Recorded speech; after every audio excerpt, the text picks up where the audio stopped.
Hello and welcome to the Following Truth Bible Study on YouTube. I'm your host, as always, LJ.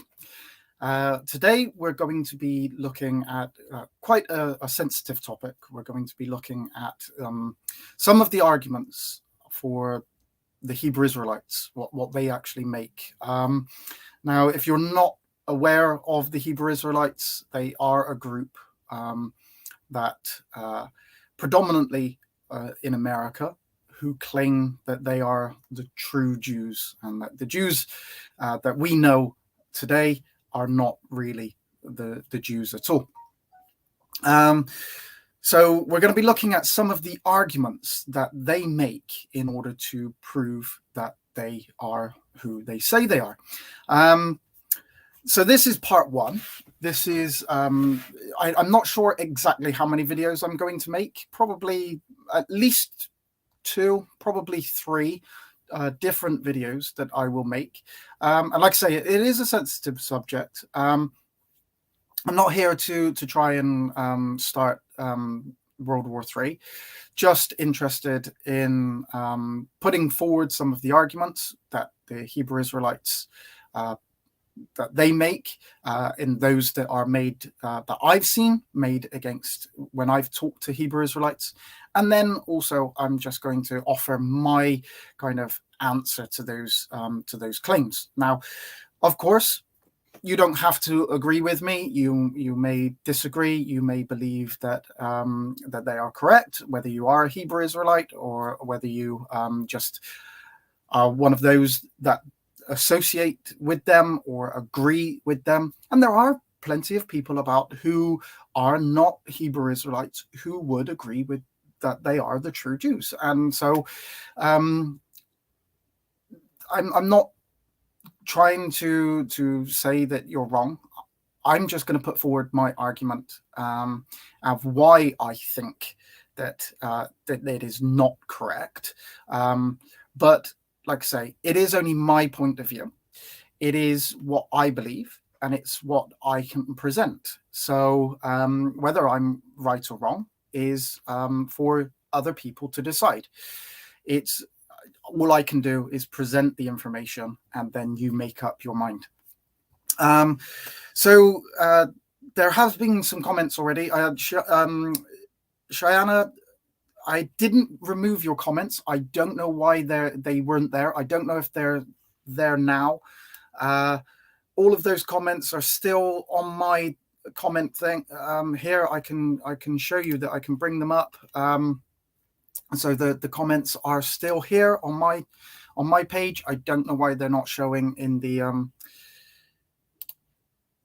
actual YouTube, but maybe they are now. I'm not sure. But yeah, thank you very much for being here, and I'm glad that you find my articles helpful in your studies, whether you're dealing with Hebrew Israelites or whether you just are interested. I'm not sure of the position, but like I say, I do appreciate you being here.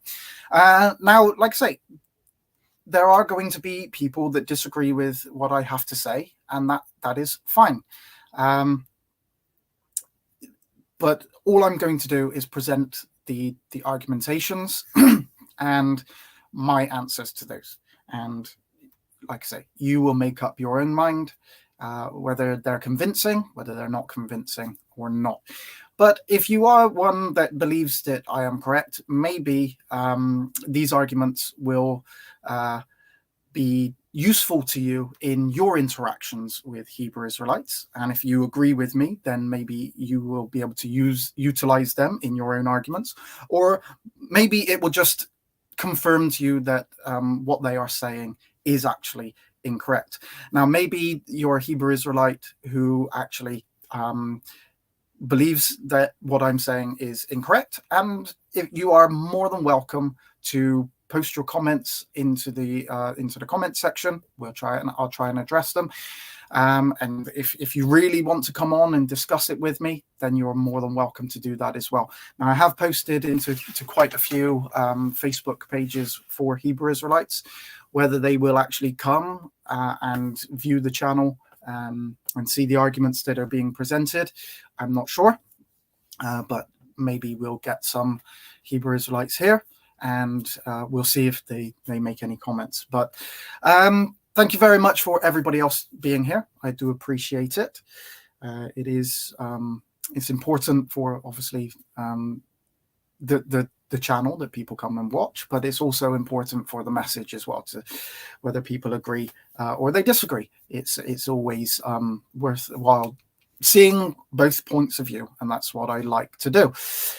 So a lot of these arguments that I'm going to be presenting over the next 2 to 3 videos, some of them will be taken from my book, which is the Holy Bible versus the Hebrew Israelites. I don't know if you can see that. So that's available on Amazon.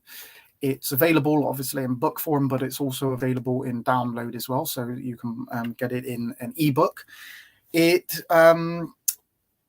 are more arguments that I've done since I wrote the book. And at some point, I'm either going to do a further update of this book, but it may take a while, or I may get round to doing a second book, because I have enough probably information to do another book if I extend it. But I could add some of these arguments to the book that I have at the moment. Yeah, the one of the articles, it is important, the article of Simeon. I'm not going to be doing that particular one in this video, but that one is an important. You're correct. It is an important article. It's probably in needing of a little bit of updating as well, to be honest, because I probably have more information that could be added to that article.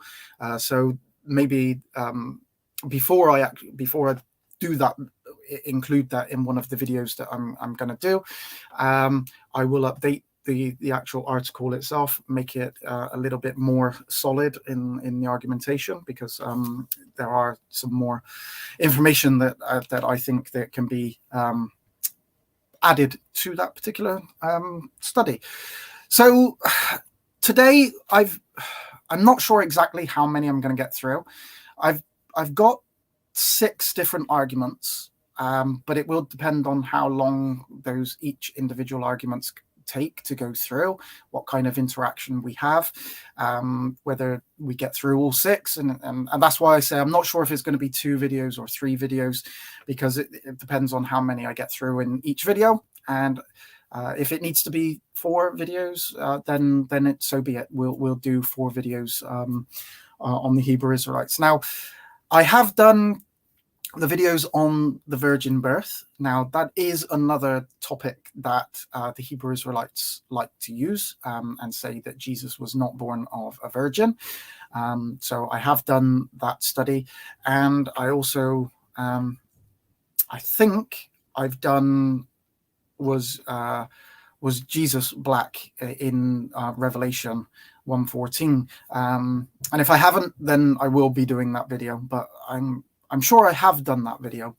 I've definitely done it in the past, but maybe I haven't done it recently, and I need to update it because there's a lot of new information that I've added to that as well. So if I haven't done that video, I will do that one as well. So there are four topics that I've covered which are in the book, and then there are 2 topics that I haven't actually, they are not part of the book, but they will be added to either a new book or an updated version of the book. So the topics that I have tonight, and regardless whether we get through them all, I've got Song of Solomon 1:5, Jeremiah 14:2, Esau have I hated, and Jacob have I loved, and also how could Jesus hide in Egypt if he wasn't black, and also the Cesare Borgia. Now I may be saying his name wrong, but Cesare Borgia was Jesus Christ, the image of Jesus Christ based on Cesare Borgia, and also was King James black. So those are the arguments that I've got tonight. We'll see if we get through. The Deuteronomy 26:68. I think I've actually recently updated some of that. So if you haven't read that recently, I think there's some updated on there. And if it hasn't, I might have already written it, but it needs to be updated actual on the website. So check that one as well. But yeah, we'll just go through some of those. I'll interact, like I say, with some of the comments. Now, it'd be interested. I'm interested to know, Shayana. Hopefully, I'm saying your name right. That whether where you are. Are you black? Are you white? Do you obviously disagree with the Hebrew Israelites? But I'd be interested to know what your position is. Have you come out of being a Hebrew Israelite, or is it something that is being utilized on you? Because obviously it seems to be a topic that you're interested in. So you're a Jew, okay? So as in a traditional, what we would classify as Shana, is that Shania, maybe Shania? Sorry, I do apologize if I am butchering that.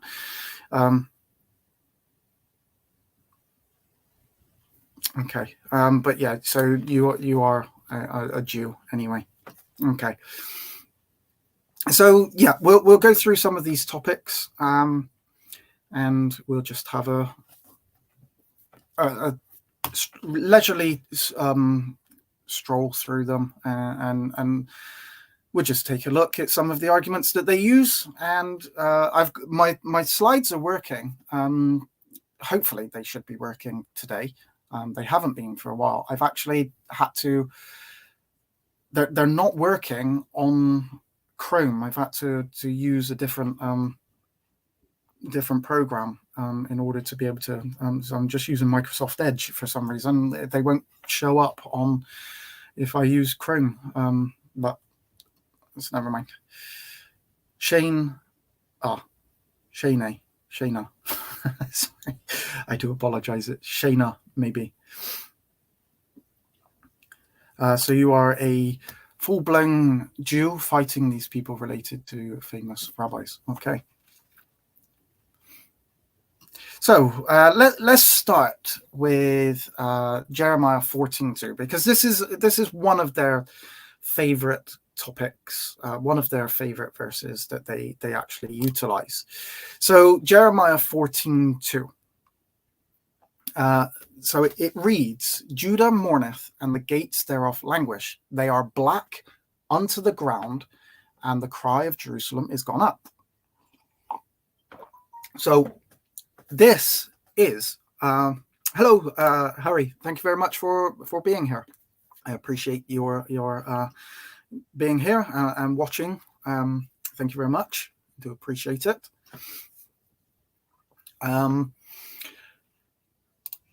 So yeah, this verse is often used to prove that the Jews, the original Jews, were black, and so they are black unto the ground. And this is a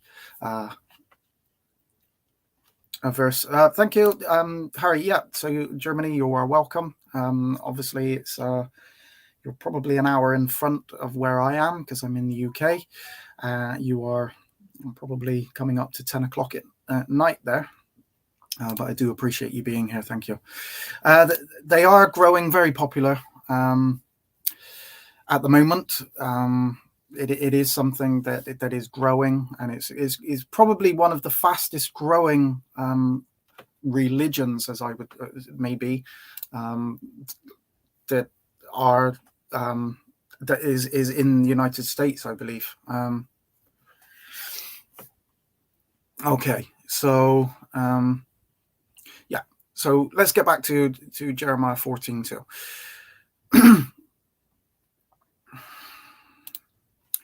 So the word there, all right, that is translated as black in the Hebrew, and my Hebrew is terrible, but it's kadar.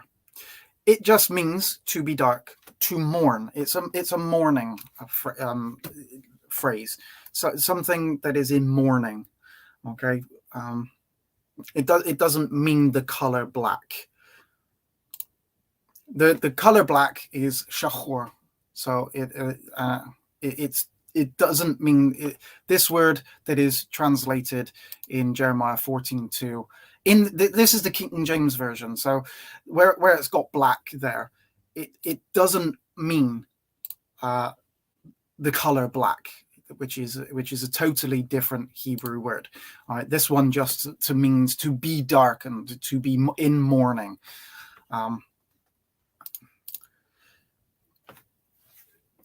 If we go to other versions of the Bible, you'll see that it translates it like the NIV has Judah mourns, her city languish.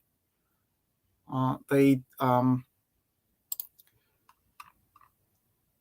wail for the land, and a cry goes up from Jerusalem.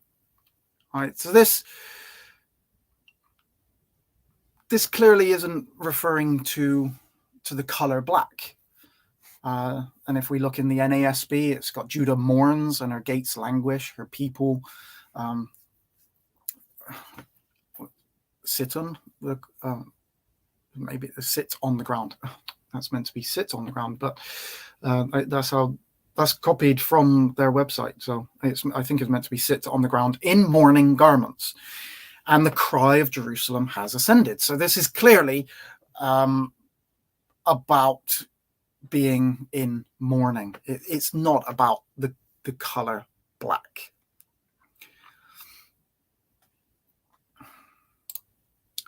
All right, so they are now. If we look at the Aramaic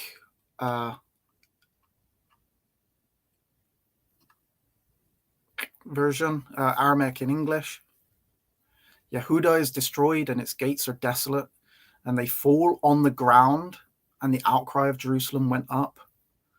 So, and then we have the Septuagint there. Judah has mourned. So this is the Greek translation of the Hebrew. Judah has mourned, and her gates are emptied and are darkened upon the earth. This isn't talking about the people. This isn't talking about the people being black.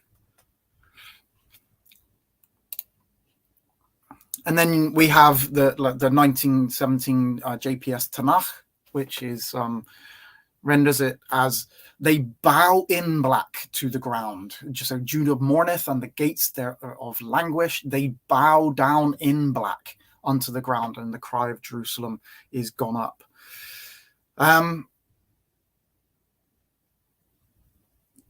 Black even today is a color of mourning. People wear black at funerals today, and that is what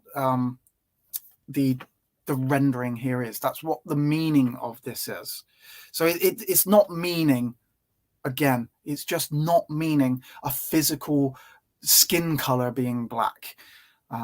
They're lamenting it here. It's not about skin color. Now, if we go to the Targum for this, the Targum Jonathan, Judah is in mourning.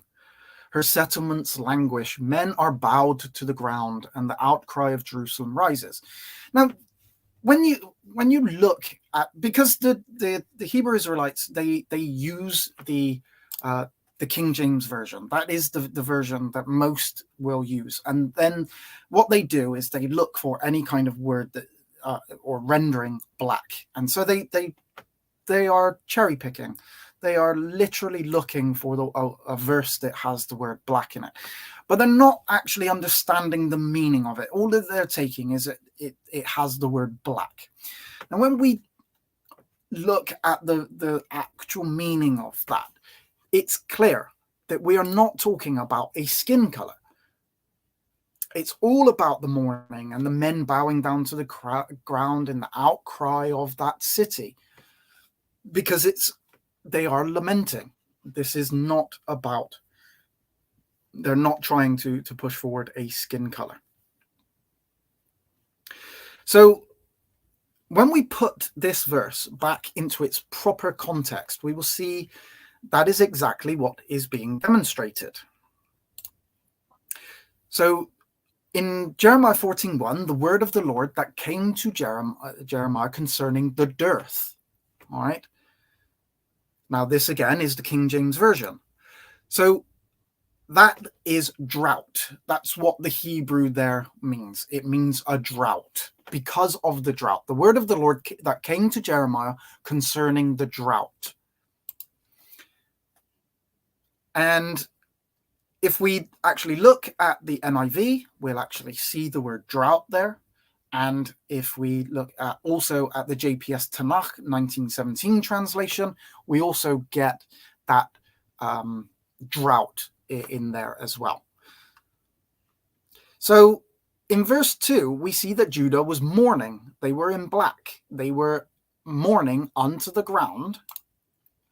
All right. And Jerusalem is crying or weeping from their mourning. Now we see this is the exact same thing in Jeremiah 8:2.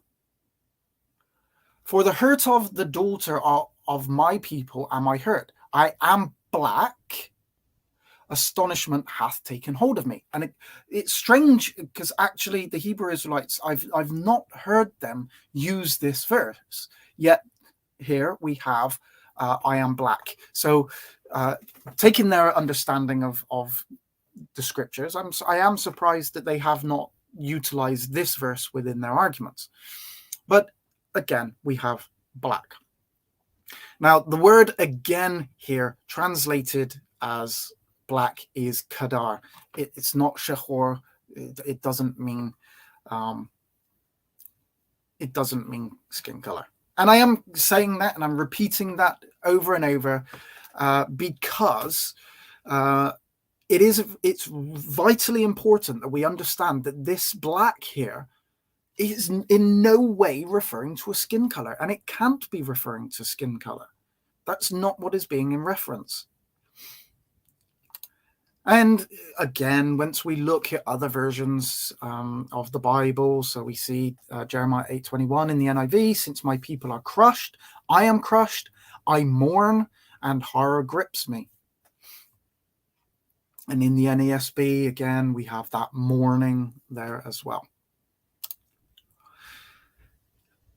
The Targum, the Targum Jonathan, because my people is shattered, I am dejected, seized by desolation.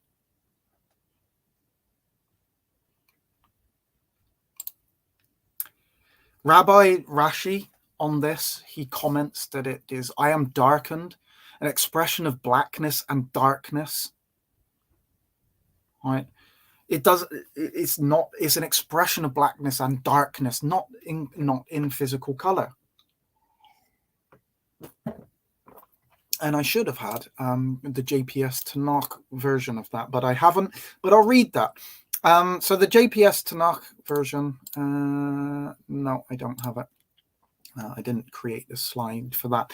But the JPS Tanakh 1917 version, for the hurt of my people, for the hurt of the daughter of my people, am I seized with anguish, I am black, appalment hath taken hold of me. So we see that black and mourning, they're just interchangeable words because they are referring to the same thing. Now, when we look at Jeremiah 8:21 in context, and we start back at 8, verse 18, when I would comfort myself against sorrow, my heart is faint in me. Behold, the voice of the cry of the daughter of my people, because of them that dwell in a far country. Is not the Lord in Zion? Is not her king in her? Why have they provoked me to anger with their graven images and with strange vanities? The harvest is past, the summer is ended, and we are not saved. For the hurt of the daughter of my people, I am hurt, I am black. Astonishment hath taken hold of me. There, no balm in Gilead. Is there no physician there? Why then is not the health of the daughter of my people recovered? It's all about a lamentation. So again, there's just nothing here to say the color black. So we're not getting that in this particular verse. So this is the like I say, this is the first one. And it is quite a basic verse. It's one of the verses, and Shana has said that they do utilize Jeremiah. It's not one that I've seen used very often, the Jeremiah 8:21, but it's exactly the same as Jeremiah 14:2, and it means exactly the same thing. And if the Hebrew Israelites are very, very selective of when they will go back to Strong's. They like to use Strong's. They like to use Blue Letter Bible. And they will utilize those only when it suits them. Because the thing here is that they cannot go to Strong's. Now, whether they have done, they realize that they can't utilize the Strongs, and then they don't utilize that now because they can't, because there isn't a color being or physical skin color being utilized and being referenced in this verse. So or in the two verses. So it's not surprising that they don't go back to the Strongs on this. They just read from the KJV, and what they do is they will read very, very fast, and they'll read this verse, and then they'll just push on, and then they don't give anybody the time to respond back, especially when they're on the street corner. So they will now, if you don't read Hebrew, or if you don't have a Strong's book, and they say to you, right, and they're reading from the King James Version, they will read from the King James Version, and they will read this verse to people, because most people don't have a Bible on them. They don't have a Strong's. They don't speak Hebrew. So you don't understand what that word means. So when you see in the King James Version, I am black, well, what does that mean? They proceed to tell you what that means. It's only when you step back and you say, right, okay, we'll look at this in the actual Hebrew. We'll look at it in other versions of the Bible. Dennis is here with, appreciate you being here, Dennis.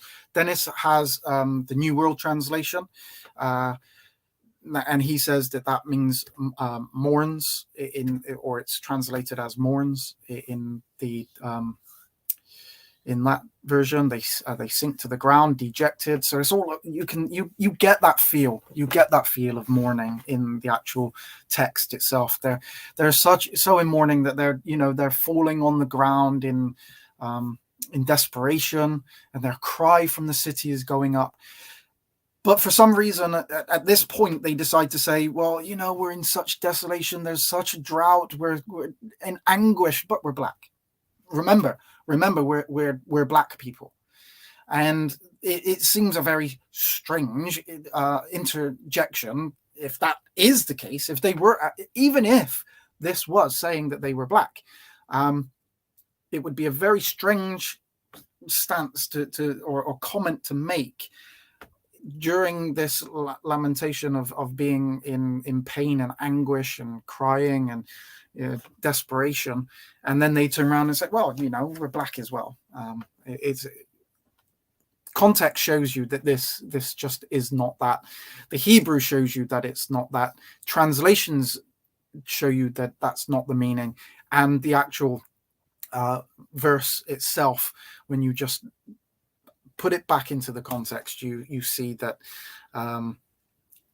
it's just not the case. Okay, so that one, like I say, is in my book, and I'm going to be plugging this all night. Obviously, it's just so this one is included in the book. So if you would like to get the book, it is available on Amazon. You can download it as well, but it is a shameless plug night as well. Hey, it's my channel. I'm allowed to do it if I want to. So Okay, so that one is, I'm gonna look now at an argument that is not in the is a very quick argument, actually. This is an argument that is not found in my book, but it's a very quick argument. But it is one that is being utilized more and more by the Hebrew Israelites. And the reason for that being was that they utilized the King James Version. And so what has happened is that people were, or certain people were saying to them, well, you say that the white man is the devil, and that that they're Esau and that they can't be saved, and yet you're utilizing the white man's Bible. You're utilizing the King James Version, because that is the version that most Hebrew Israelites will use. This is the King James Version. Now, most people know that I utilize the King James Version. I love the King James Version. But I also understand that sometimes I need to clarify what the King James Version is actually meaning. And Jeremiah 14:2 is exactly one of those times when you need to say, right, okay, what does this black in this context mean? So maybe let's go back to the Greek or the Hebrew, whichever version. So obviously the Old Testament, the original language would have been Hebrew, the New Testament would have been Greek, but then we also have the Greek Septuagint, which is the supposed translation of the Hebrew into Greek. I still say that the Masoretic text is, but that's in another point. I'm not dealing with which text I believe is the authoritative. But most people know that I am King James. I'm not King James only on the basis that I utilize other versions of the Bible, and I also utilize the original languages as well, in order to understand what the King James Version is actually meaning. And sometimes there are times when I need to go back to those original languages, to the Targums, to ancient rabbis, in order to be able to get a better understanding of what something means.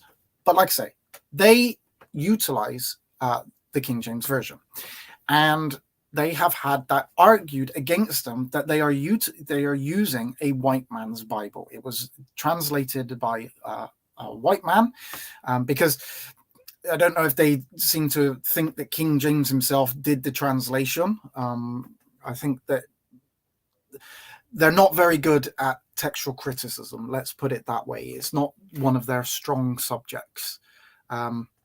They are starting to learn it because they have had to. But they do say that King James is a black man, because it takes away from the fact of saying that we utilize a white man's Bible. Although we believe that white men can't be saved, that they are the devil, they are Esau, but we utilize the white man's Bible. So they started an argument that King James himself was black. So let's have a look at, was King James black? So this is the images that they use to show that King James was a black man, and they utilize this image, or these two images, in order to say that King James, look, King James was black, and these are the original pictures of King James, and the modern pictures that we have, they're whitewashed. Why don't you use these pictures? These pictures show that King James was black. Right. Even, let's say, I'm going to say that those pictures do not depict King James as being black, and I'll show you why in a moment. But let's say those two pictures depicted King James as being black. We have literally hundreds and hundreds of pictures that are of King James as a white man. So why would we say that these two pictures are the original ones and the white ones are the non-original? It's only because you need this to be the original ones in order to say that King James was black. So that's why they utilize these. But we have images like this. This is King James. This is a painting of King James. Now, obviously, back when King James was alive, we didn't have photographs. So people sat for paintings. This is an official court painting. This is one of the official paintings that says that King James would have sat for. And this is King James depicted as a white man. This again is King James. Let's not forget that King James was from Scotland. Okay, so the likelihood is that he was a white man. And we have clear depictions of King James as a white man. But we also have these pictures. What do we do with those? Right? Does that depict a black man, as the Hebrew Israelites would claim? Well, what about that? Is that a black man? Or is that not a black man?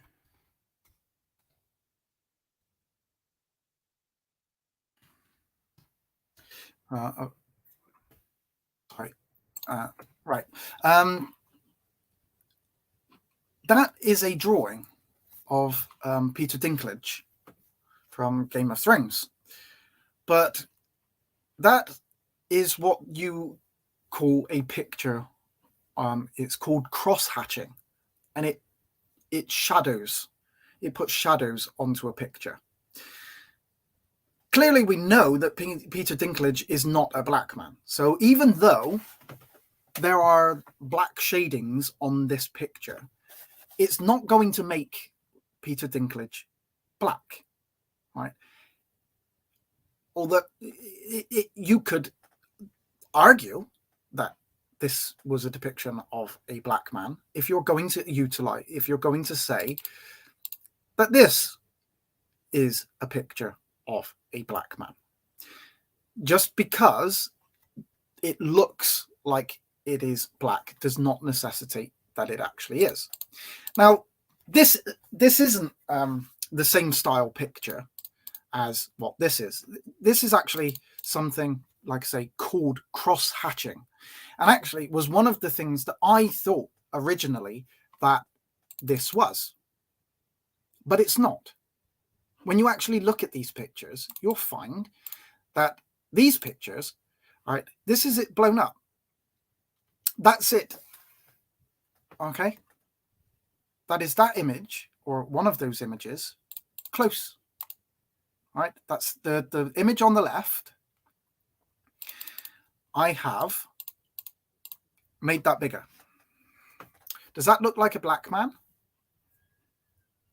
What is the reasoning for the darkening of that picture?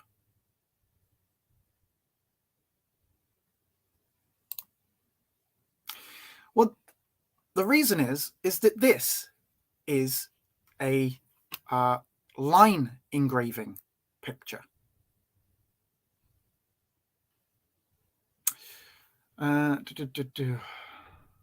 Sorry. Yeah, this is a line engraving picture. Right? It's a picture that is engraved. And where's the next slide? There. Okay. So I'm not going to read all of that, but basically line engraving is a style of picture that you take a so that the writing is up there, so you can pause it and read it back. So you take a piece of metal, normally copper, which you get, the reason why you get that dark color of this, because that is on a piece of copper. Right, it's housed at the National Portrait Gallery in London.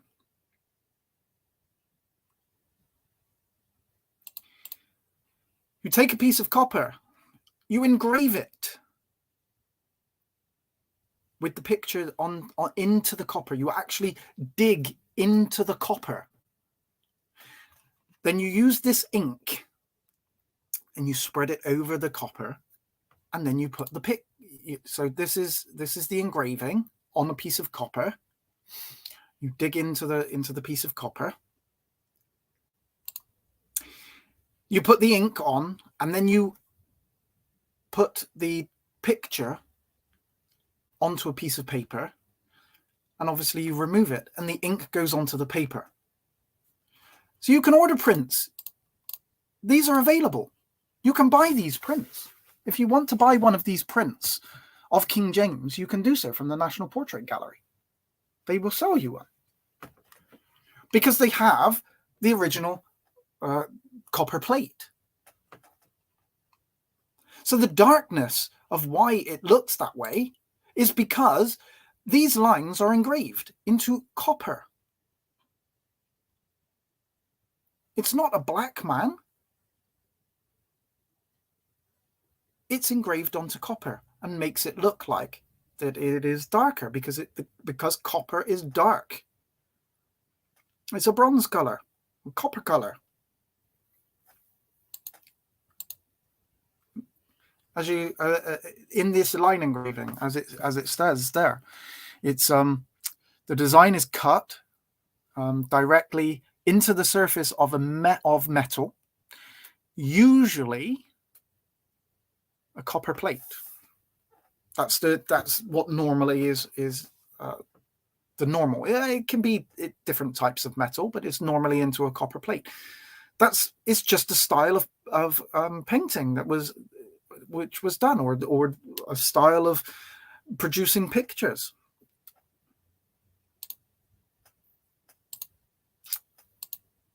All right, this image, all right, this is exactly the same.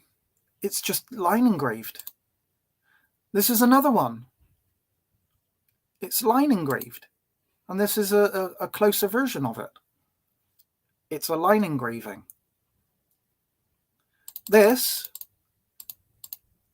does not prove that King James was black in any way. This is their proof. This is the majority of their proof. Right? Then they'll argue that history shows that that blacks were in Scotland at the time, and actually they ruled.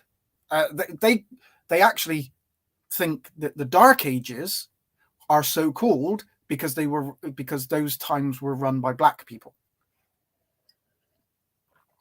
Right. As of today, they're not. It's predominantly white people, but during the Dark Ages, they are so called not because of it's a historical fact. They are because they were run by, at that time, it was black people that ran the world. So it was called the Dark Ages. Right? And King James was one of the descendants of that. And I think even some of them will say that he was a Hebrew Israelite as well. But yeah, so you can actually buy one of these prints, and it tells you on the website, if you just go to the National Portrait Gallery London, and you can just type in if you go to Google and you can just type in King James line engraving picture, and you will go straight. One of the first websites or pictures, if you look at the images, will be this one, and you just click on it. It'll take you straight to the website. You can actually purchase one of these pictures. It's not of a black man. It's a copper line engraving picture. Like I say, that's what the image is. That's how it's done. All right, and all of these are the same. This does not prove that Queen Elizabeth II was black. Okay, this is not a black Queen Elizabeth. We know Queen Elizabeth was white. We cannot utilize this picture to say that Queen Elizabeth was black. All right, this is not Queen Elizabeth as a black woman. All right. So while we do get pictures that may come across as being a certain color, you cannot utilize them. All right. Anybody trying to utilize these two pictures to prove that in 100 years' time, 200 years' time, trying to prove that Queen Elizabeth II was black is not going to get very far. These are clearly just artist depictions. So, yeah. Okay. Right. So, yeah, the King James thing, that's basically the argument. It's as basic as that argument that King James was black. So when you see somebody arguing that King James, or if you're around them, and you see that King James was, they make the claim that King James was black.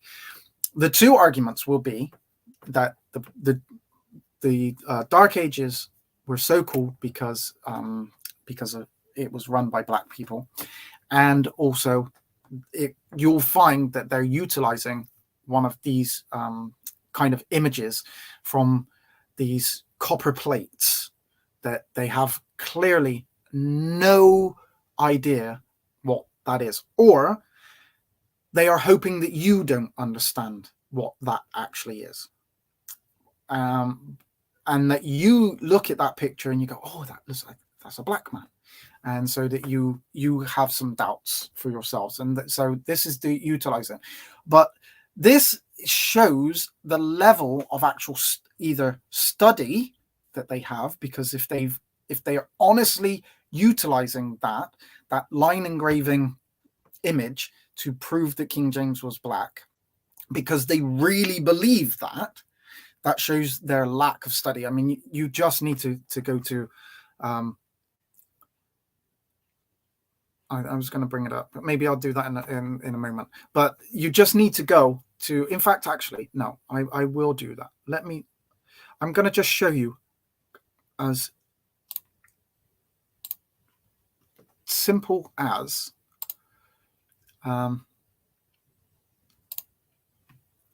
it is. So let me show you. So it's King James line engraving, right?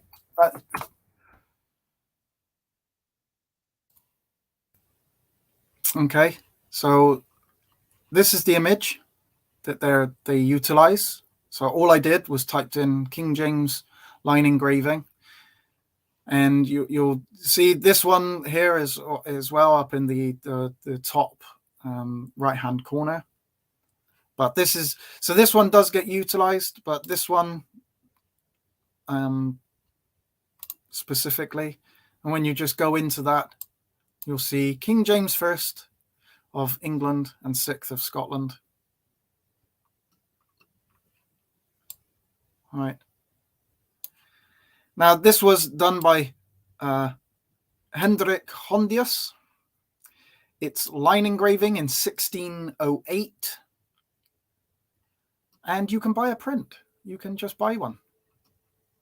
But this is how easy that is to actually see. So sitter, King James of Scotland. So that's the sitter, that's the artist, Hendrik Hondius. So the printmaker, right? And it tells you what it is. It's a line engraving. It tells you. And it tells you what year it was produced, 1608. So that's how easy that is. And we can go right as close. So that's as close as I can get it. That's the image. That's just a line engraved picture. Go and have a look. Go and have a look for yourself. That's as easy as it is. So either they are deliberately being deceptive. They know what that is, and they're hoping that you don't. Or they don't know what that is. They think that proves that he's a black man, and that shows the actual study that they're doing. All right? Because if you try to utilize this to prove that King James was black, there's deception or lack of study going on somewhere. And I would suggest that with how easy that is to find that, I would suggest that it's more deception than it is lack of study. Because I don't think that they don't study. They do study. In fact, I think that what they do is deliberately find things, studying, to be able to deceive with. That's the problem. Okay. So the next one that I'm going to do is we're going to look at how did Jesus hide in Egypt if he was black? This is one of the ones that gets used against me basically on a daily basis. Literally on a daily basis. I am when I speak to them, this one, and they'll usually laugh and say, that I'm Esau, and how could Esau hide in Egypt? So as we see here, Matthew 2:13, and when they were departed, behold, the angel of the Lord appeareth to Joseph in a dream, saying, arise and take the young child and his mother and flee into Egypt, and be thou there until I bring thee word, for Herod will seek the young child to destroy him.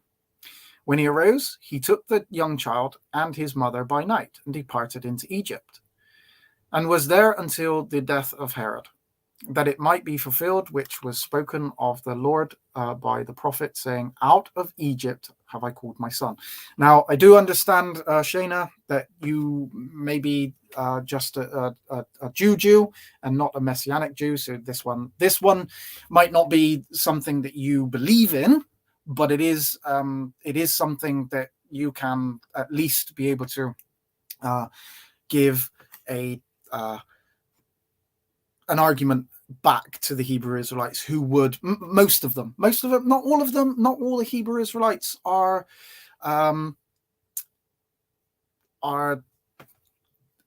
New Testament. Some of them are Old Testament only. Not as many as what would be New Testament, but they would be Old Testament. But yeah, you can at least use this. I know that you may not accept it as authoritative scripture, but for those that do, like myself, that do believe in this, you can utilize this against them. So it is asserted basically that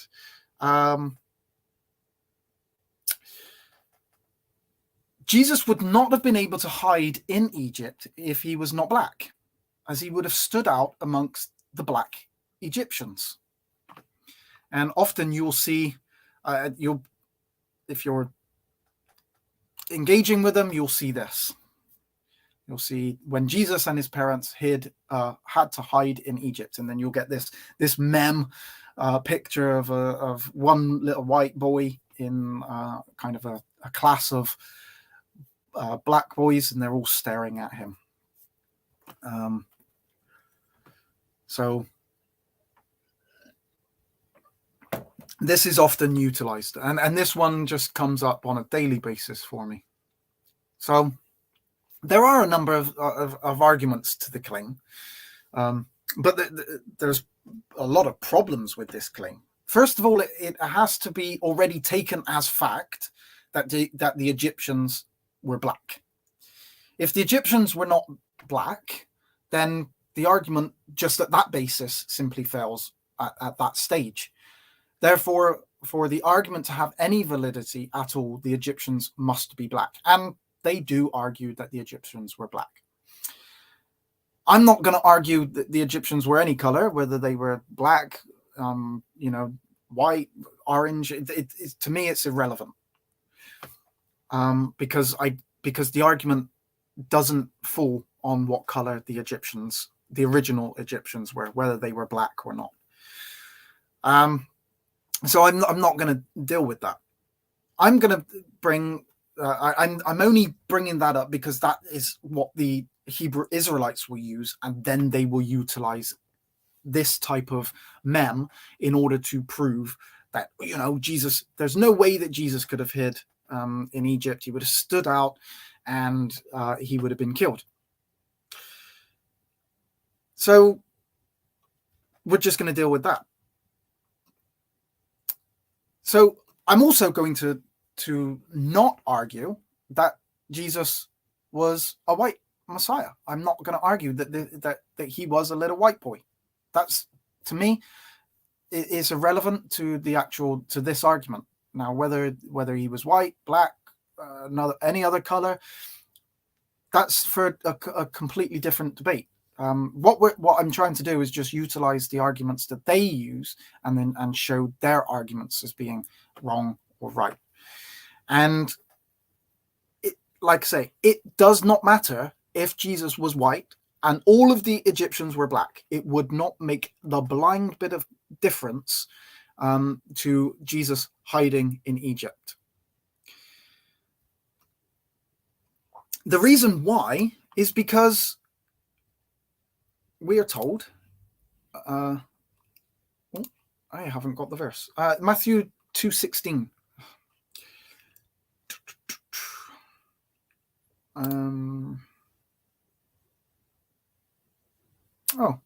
I haven't got the verse, but it doesn't matter. I'll read it anyway. So Matthew 2:16. So if you want to look it up, you can look it up. It reads, "Then Herod, when he saw that he was mocked of the wise men." So this is when the wise men left Jesus, and then they went back to their own country after going to see Jesus. And it says that then Herod, when he saw that he was mocked of the wise men, was exceedingly wroth, and sent forth and slew all the children that were in Bethlehem and all the coasts thereof from 2 years old and under, according to the time which he had diligently inquired of the wise men. All right. But it clearly states that he slew all the children that were in Bethlehem and in all the coasts thereof. Now, coasts is the Greek word horion. It means boundary, the boundaries of a place, the districts, territory. So he searched Bethlehem and its boundaries, the boundaries of Bethlehem. Right? This is the Greek word in the Strong's Concordance. The boundaries of a place. It's a boundary. The boundary of Bethlehem. So he searched and slew all the children that were in Bethlehem and its boundary. Well, when we look at the map, we can see Bethlehem. All right, it's a little dot, which is just below Jerusalem. And then we see Egypt. So the little dot, which is underneath the Jerusalem dot, that is Bethlehem. All right. That's on a map. that is a border of Egypt today, between Egypt and Israel. That's the border. To the border, it would take 26 hours walk. It's 129 kilometers from Bethlehem. Right, I'll bring that up a bit closer. There you go. From Bethlehem down to that border is a 26-hour walk. 1 or 25 hours, depending on which way you go. 125 kilometers from there to on that particular line, 129 kilometers the other way. There's Bethlehem, that little dot, and that's the border of Egypt. So you're now going to tell me that had Jesus been taken into Egypt, but Herod only killed the children in Bethlehem and its surrounding, even if you took it the surrounding area around Bethlehem, you're still nowhere near where Egypt is. There's absolutely no danger for Jesus at all. There was no risk to his life because Herod did not search in Egypt. It wouldn't have made any difference what color Jesus was. He could have been white and all the Egyptians could have been black. Let's take that. He didn't search for Jesus there. He searched in Bethlehem and the borders of. Right. Now, while I go into, and because this sometimes concerns people about how many children actually died in that slaughter and why there's no historical evidence of it. Right. Historians have said that in Bethlehem at the time of Jesus, when he was born, there would have been around about 2,000 people that lived there, maybe 3 at maximum, 3,000, but probably more like 2,000 people that lived there. Now, a population has approximately 7%, that is what it is today, 7% that would be under the age of 2. So we're looking roughly at about 70 children per 1,000. So if we had the 2,000 children, right, we'd be looking at maybe 2,000 people. We'd be looking at around about 140 children. All right. Now that is a lot, but it's probably nowhere near as when you get that image in your head of like all the children under 2 years old, how many of those would have actually been killed. You probably got a lot bigger image in your head. I mean, I did when I first read that, it was like, wow, that's a huge amount of children. Now we have to understand that maybe it says every child under the age of 2. Now, they may not have killed newborn babies because they would have known that this wasn't newborns. But we're looking at probably maybe 140, kind of really the maximum. But I mean, it's still a lot of children, but just wanted to say that it's probably not as many as what you would expect. But from Bethlehem all the way down to Egypt, you are, even today, even by today's borders, Jesus would have had absolutely, and that's to the border. I mean, we're not even talking about going into Egypt properly. We have no idea where exactly he went in Egypt, but there's absolutely no way that Jesus would have been in any danger when he was taken into Egypt, and that's kind of the point.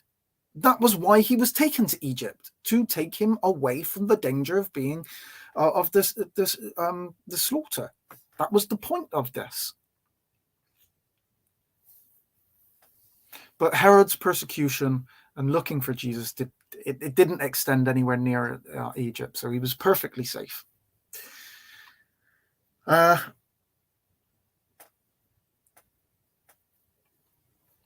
Right.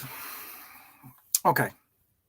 But furthermore, Egypt at the time of Jesus would have had many white people living there, regardless of what color Jesus was.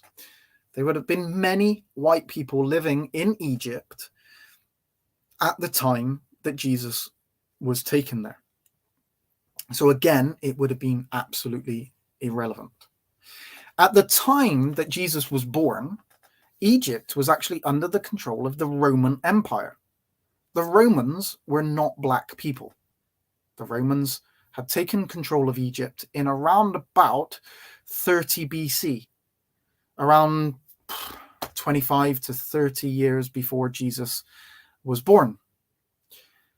So the Romans were in charge in Egypt, but they had taken over from the Greeks, who had themselves had ruled in Egypt for nearly 300 years prior to that, or around about 300 years prior to that, after Alexander the Great had conquered Egypt in 332 BC. The Greeks were also not black people. So non-black people, the Greeks and the Romans, had ruled Egypt for nearly 3 centuries before Jesus was born and taken there. Even if the Egyptians had been black, a white Jesus would not have stood out amongst the white Greeks and the white Romans who would have been living in Egypt at the time. Even had Herod looked in Egypt, it wouldn't have been about his color, it would have been about his age. So the age, if Herod had killed all the children everywhere under the age of 2, then Jesus would have been in trouble. But this would have had nothing to do with skin color. This would have had to do with the age. Because if he would have gone into Egypt, he would have found lots of white babies or white children under the age of 2.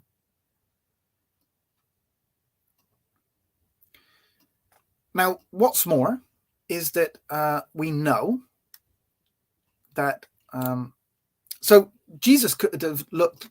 I don't know if anybody remembers this.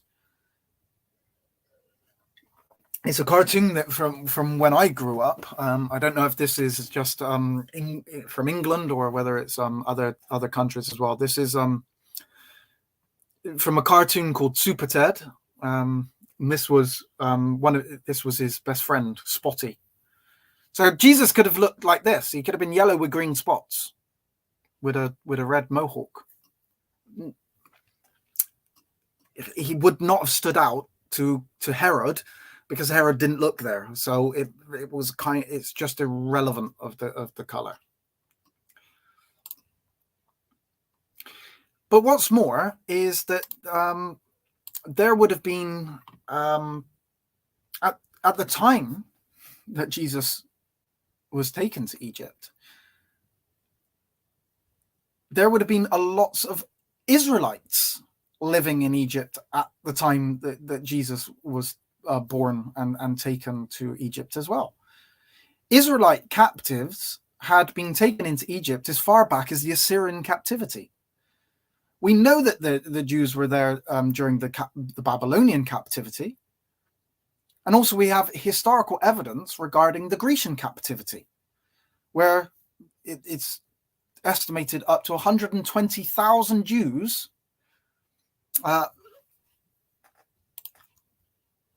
hello, Stephen. Thank you very much for being here. I do appreciate you being here.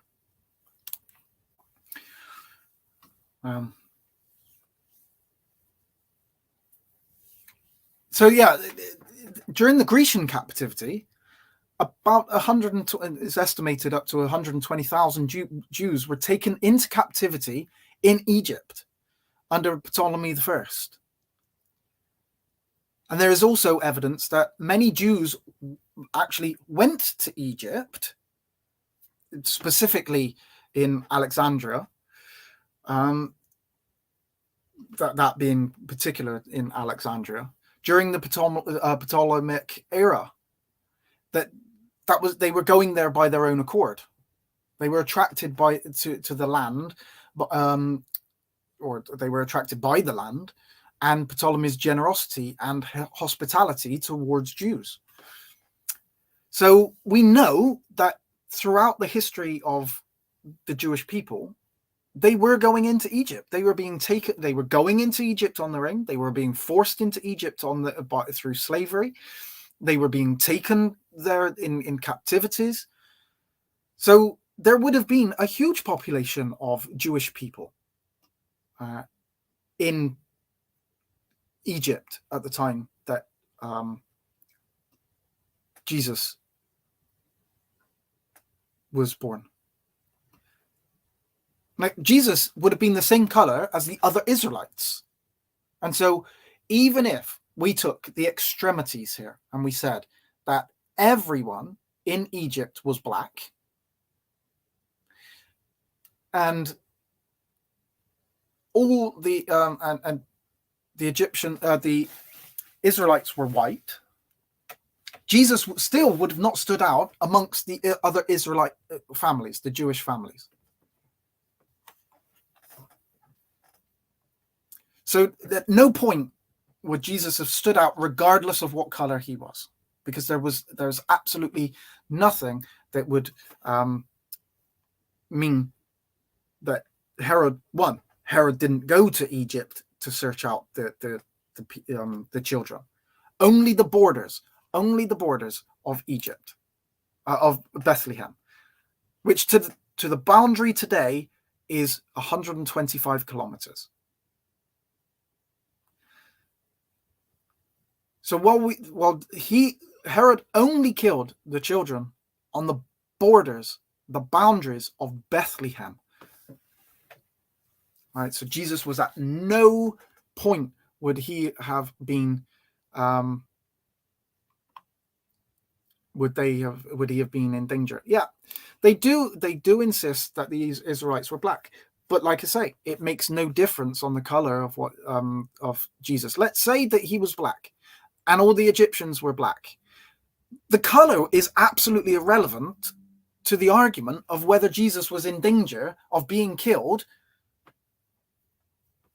Right? Let's say the argument doesn't even make any sense anyway, because if we said that, right, all of the Egyptians were black and all of the Israelites were black, right?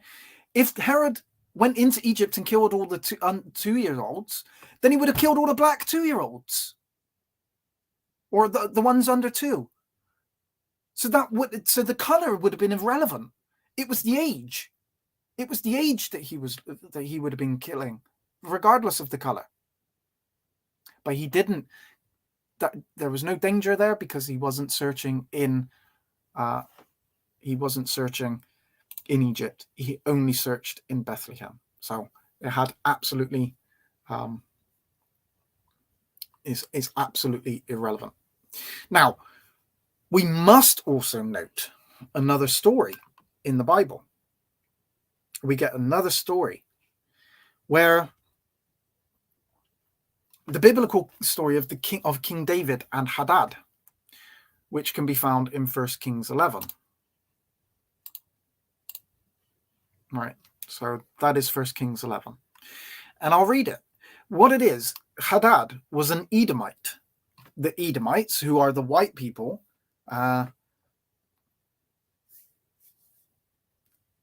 in the Hebrew Israelite understanding, Edomites are white people. So Hadad was an Edomite. He was taken into Egypt by his fathers. So this story is exactly the story that they use, right? That Jesus couldn't have been white because he couldn't have hidden in with the blacks. We're going to see an Edomite hiding in Egypt. An Edomite, the Edomites are the ones that they say are the white man. But we're going to see an Edomite escaping into Egypt. So in 1 Kings 11, 1 Kings 11:14, and the Lord stirred up an adversary unto Solomon, Hadad the Edomite. He was the king's seed in Edom. For it came to pass when David was in Edom, and Joab the captain of the host was gone up to bury the slain, after he had smitten every male in Edom, for 6 months did Joab remain there with all Israel, until he had cut off every male in Edom. That Hadad, the Edomite, fled, he and certain Edomites of his father's servants with him, to go into Egypt. Hadad being yet a young lad, or yet a little child. And they arose out of Midian and came to Paran. And they took men with them out of Paran, and they came to Egypt, unto Pharaoh, king of Egypt, which gave him an house, and appointed him victuals, and gave him land. And Hadad found great favor in the sight of Pharaoh, so that he gave him to wife the sister of his own wife, the sister of Tahpenes, the queen. And the sister of Tahpenes bare him Genubath, his son, whose Tahpenes weaned in Pharaoh's house. And Genubath was in Pharaoh's household among the sons of Pharaoh. And when Hadad heard in Egypt that David slept with his fathers, and that Joab, the captain of the host, was dead, Hadad said to Pharaoh, Let me depart, that I may go to mine own country. Then Pharaoh said unto him, But what hast thou lacked with me, that, behold, thou seekest to go to thine own country? And he answered, Nothing, howbeit let me go in any wise. If it was impossible for a white person to hide in Egypt amongst all the black Egyptians, then how did Hadad, an Edomite, who, like I say, many Hebrew Israelites will claim are white people, and Hadad's fathers and servants managed to do so. And in fact, he was given a wife of Pharaoh as well, from Pharaoh's own, like his wife's family. The biblical story shows that the Hebrew Israelites' claim is not based on the Bible, but rather is simply a claim that has literally no support, apart from taking the claim at face value and doing no actual study of the claim itself. So anyone that still makes that claim is either ignorant of historical evidence, biblical facts, and that is either through being ignorant, or it is deliberate deception. So there's absolutely nothing in that text that would argue for the Hebrew Israelites to say that Jesus could not have been white in order to be able to hide in Egypt. The coloring of the Egyptians, the color. Now, like I say, I'm not arguing that the Jews, the Israelites, were white. I'm not arguing that the Egyptians were not black. That's not the point here. It's irrelevant to the actual argument itself. There is no reason for Jesus to have been in any danger, regardless of what color he was, because there was no searching in Egypt. That helps because they insist that Moses was black because he was taken in by the Egyptians. The Midianites thought him an Egyptian, and Moses was thought an Egyptian twice. Yeah, it does, but they've completely misunderstood Moses being taken in. and the understanding of what the Egyptians. But again, we would automatically have to understand that the original, the old Egyptians would have been black. For their argument to have even possibly work, then the Egyptians just have to be black in order for that. If they're not, or they're mixed race, or they were a race of different colors, then that argument will just not work. It just doesn't work. Yeah, and Esau was obviously a Hebrew, because Esau comes from the lineage through Abraham. So Esau was a Hebrew. He's not in the he's not a Hebrew Israelite as such. He was basically what we would understand as a Hebrew Edomite, or the father of the Hebrew Edomites rather than the Hebrew Israelites. There's also the Hebrew Ishmaelites and many other nations as well that would have come from that. Okay, so I'm going to do another argument now that is not in my book. That other one, how could Jesus hide, that is in this book. Like I say, it's probably going to be updated at some point in the future, but it's in there as well. But this one, the next argument that I'm going to present now is not in my book. That is available on Amazon if you would like it. This one, I'm going to do this. I'm going to call him Cesare Borgia, but that may not be the way that you pronounce his name. But I think it's Cesare Borgia. As you can tell, not brilliant with names, but it doesn't matter. We know who we're talking about. So this is, on the right-hand side there is Cesare Borgia, or supposedly Cesare Borgia, and the image of Jesus, or an artist's rendering of the image of Jesus. And obviously that is a white Jesus. And it's argued that the image on the left is based on the image of Cesare Borgia on the right. And that Jesus, obviously, this is a depiction of him as a white man, but that he wasn't a white man.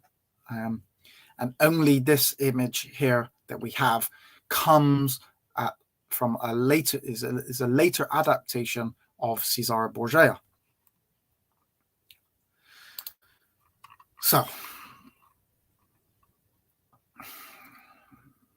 you'll often see this. You'll see them utilize these pictures. They utilize this Cesare picture, and then they'll put next to it a picture of Jesus. Obviously, we don't have any pictures of Jesus. He didn't sit for any pictures, but obviously these are modern paintings of what is supposedly meant to be Jesus. And then they'll say that Jesus was obviously black, and that these images are just whitewashed, and in the sense that not that they haven't been made white, but they've been painted white and made it look like that Jesus was a white man. But in reality, they claim that it comes from Cesare Borgia. Now, Cesare Borgia was born on the 13th September 1475 in Italy. So this is nearly 1,500 years, nearly, after Jesus lived, maybe 1450 something years after Jesus had lived.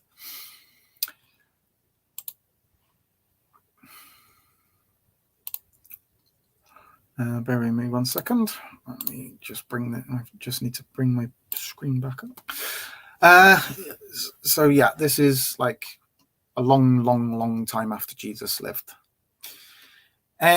He was the illegitimate son of Rodrigo de Borgia, who would later become Pope Alexander VI. That's Pope Alexander VI. Looks like a white man to me. His mother was Giovanna Dia Catania, one of the many mistresses of Rodrigo. Now, Hebrew Israelites would like to say that you are what your father is. And so if this is Cesare's father, then this is obviously a white man. So we know that Cesare is white, and they won't argue with that, because obviously they're saying that Jesus is based off of this white man. So I'm just showing you Cesare, and this is his father. So this is his father. Now, Cesare Borgia died on the 12th of March, 1507.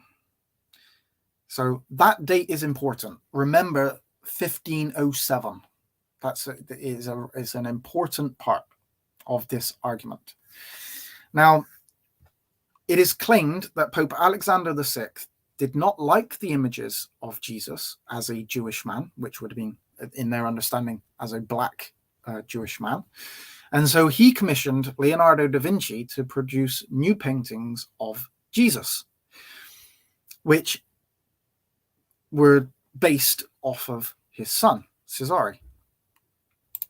All right, so this is the image that was painted, or this is a picture of Cesare, and all the other images of Jesus Christ, they come from this man, basically, because his father wanted him painted in the image of his son, and he asked Leonardo da Vinci to do this, and Cesare as the model to be the basis of this. After doing so, he ordered the destruction of the images that depicted Jesus as a black-looking man. So this is kind of conspiracy theory 101. This is something that Dan Brown would kind of concoct. Now, what's important is that they don't have any evidence for this. These are the claims, but you ask them to produce you some evidence for this claim, and you won't get any. You'll just get the claim itself, and I don't know whether they actually don't realize that the claim is a claim, not evidence for the claim. Or they'll give you some like mem or something, and whether that's some kind of evidence, some proof. I honestly don't know if they understand what actual evidence is sometimes. If you ask them for evidence that for their claims that this happened, they will not give you any. Now, there is some information out there that says that this claim was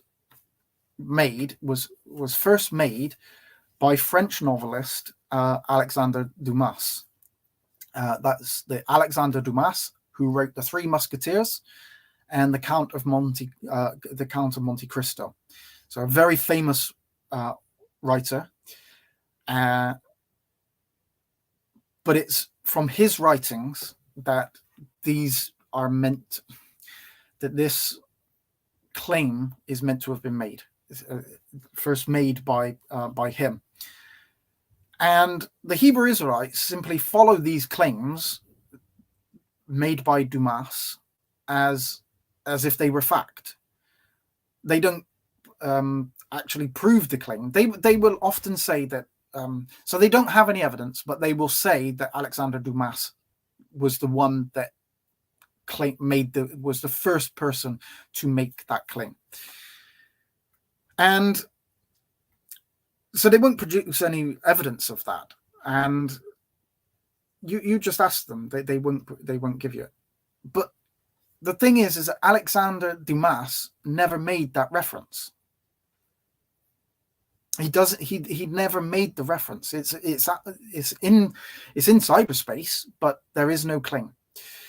It's stated that it was that it comes from this book, the Borgias, right? Celebrated Crimes by Alexander Dumas. Right. I've got the book. I've read the book. I challenge anybody to tell me what page. You tell me the page. I'll find it. We'll look at it now. I'll do a screenshot. Tell me the page number in this book where Alexander Dumas makes that claim. He does not make that claim. There is no claim in here. So the claim that Alexander Dumas made doesn't even exist. It's a made-up claim. And then the Hebrew Israelites utilize that made-up claim as if that was a fact, and then use that as their evidence. They don't even have the claim. They have somebody saying that Alexander Dumas made this claim, and they've taken that as true, and then they've just run with that claim. There's no evidence. There's just no evidence at all for any of these claims. There's no mention of Pope Alexander VI's dislike of the Jewish-looking Jesus in this book. No mention of the commission of Leonardo da Vinci to paint the likeness of Jesus in the image of Cesare Borgia in this book. There's no mention of the destruction of the images that portrayed a black Jesus in this book. There are no claims. The claims have no basis. And I challenge anybody to take a copy of this book, find me the page number, and I will retract that statement. If you find me in this book any of those claims, feel free. I challenge anybody to do so. There's no substance to the statement, to the claims. They are baseless. They have no historical attestation whatsoever. But let's take a closer look at the image.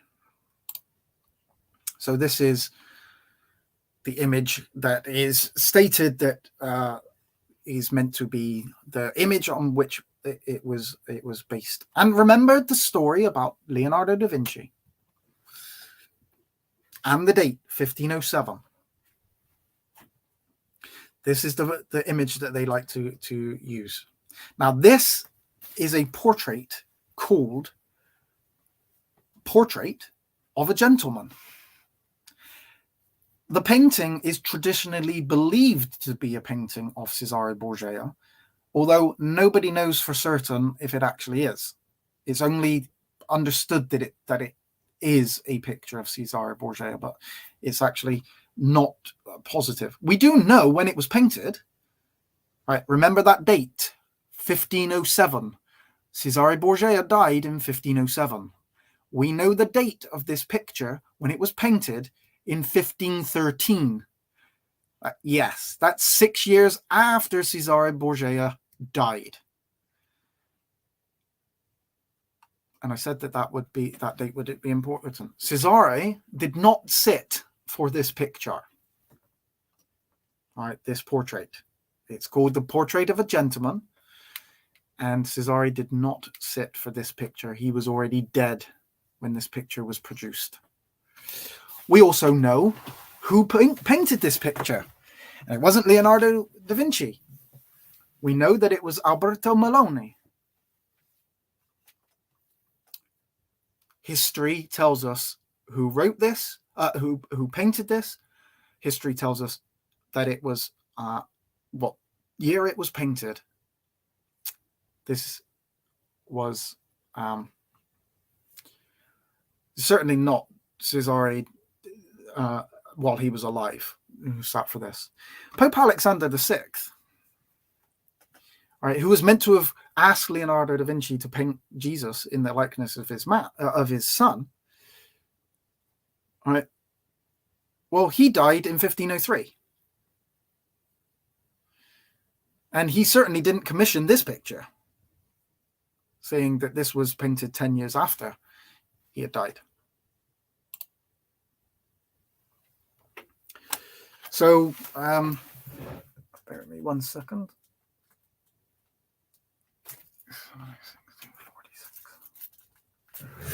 Right. Right. I've lost my StreamYard. There it is. Okay. So, Jesus, yeah, this is not the claims are just, they don't sit with actual history at all, and there is no actual evidence for any of these claims that they've made. Now, it can't go without notice that this picture does not depict the gentleman, even if it is Cesare Borgia, in the same image as what Jesus is depicted. All right, we do get a small kind of goatee type beard and mustache, but Jesus is portrayed with normally with a much fuller beard.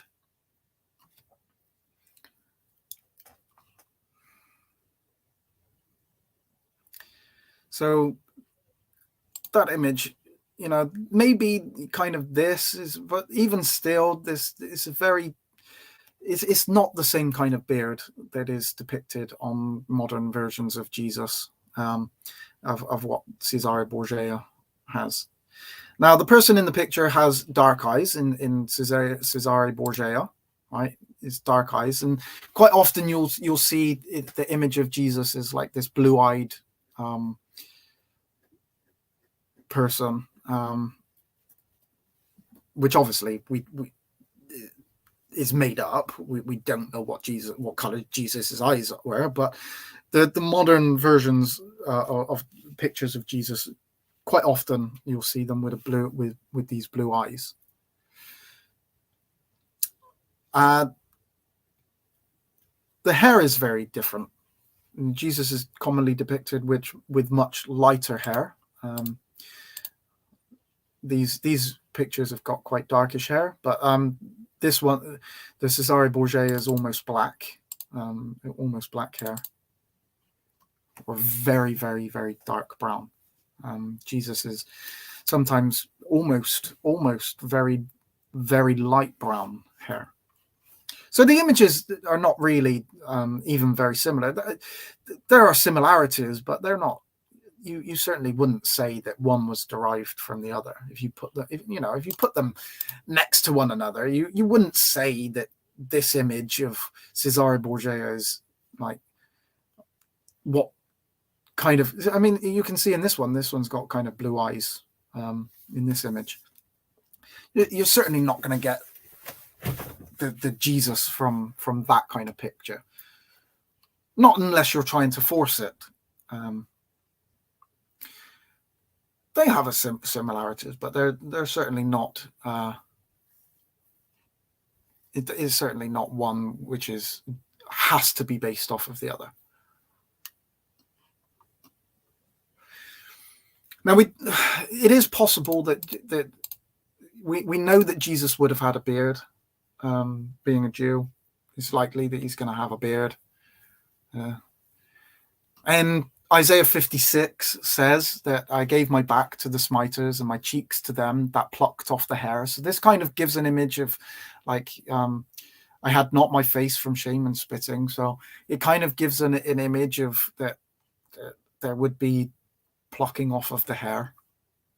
if you want to utilize that verse and say that that one is of Jesus. But while the Renaissance period did produce many images of Jesus, the image of Jesus with a beard, moustache, long hair, and a more pale complexion was in circulation long before the Renaissance period, and therefore Cesare Borgia or his father were born. A long time before. So we have an image from the 4th century, right, which can be found in the Catacomb of Comodilla on the Via Ostiensis. It is one of the earliest depictions of a bearded Jesus. So it's from the 4th century. Notice also that the image depicts Jesus with long hair and a moustache, a full beard and a moustache. The image certainly does not give Jesus a dark complexion. That's the image close up. That is not a dark-skinned man.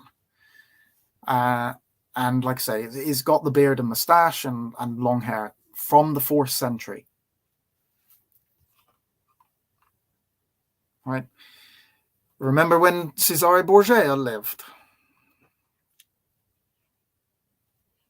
This is a long time before that. We also have this image from the 5th century, so around about 400 to 410 AD. It is of Christ Pantocrator.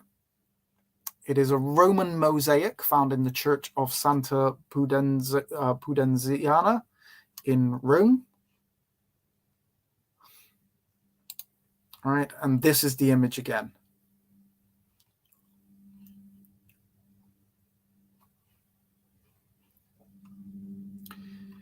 So that's a close-up of Jesus there with, again, kind of a full beard with long hair.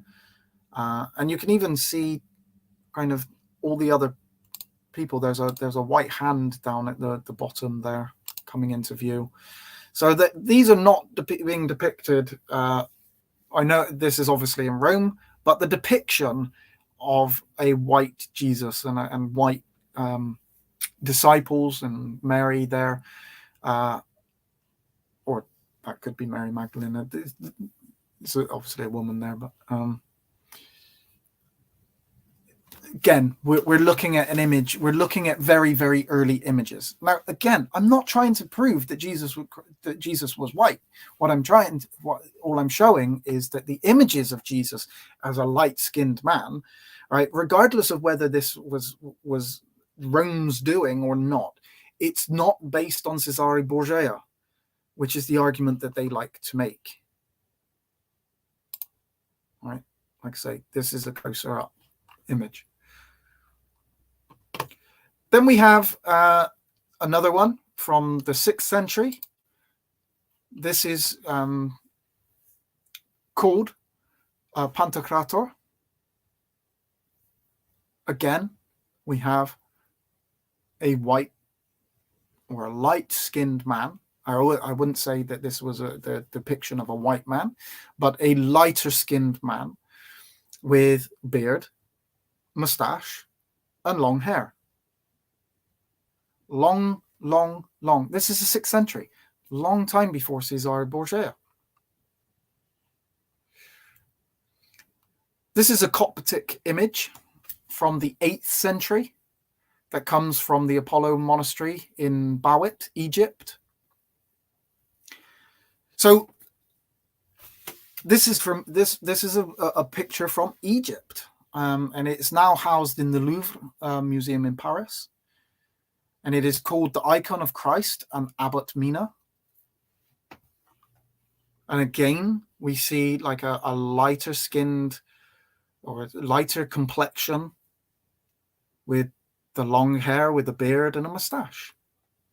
Now the beard and moustache is not quite as full on this one, but certainly has a beard and moustache and longer hair with a whiter complexion. This image is from the 12th, maybe 13th century. so 200 to 300 years before Caesarea. Jesus healing a leper, this is called. It's from the medieval period. It is a mosaic found in the Cathedral of the Assumption, Montreal, Sicily.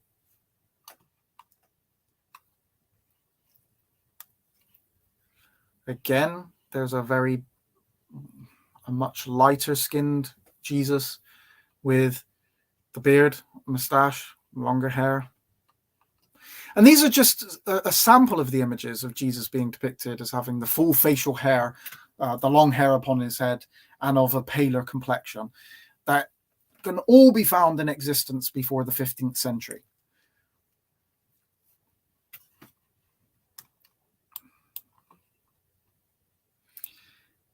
In each one of these pictures, the Jesus being depicted is easily recognizable and resembles the depictions of Jesus that we have today.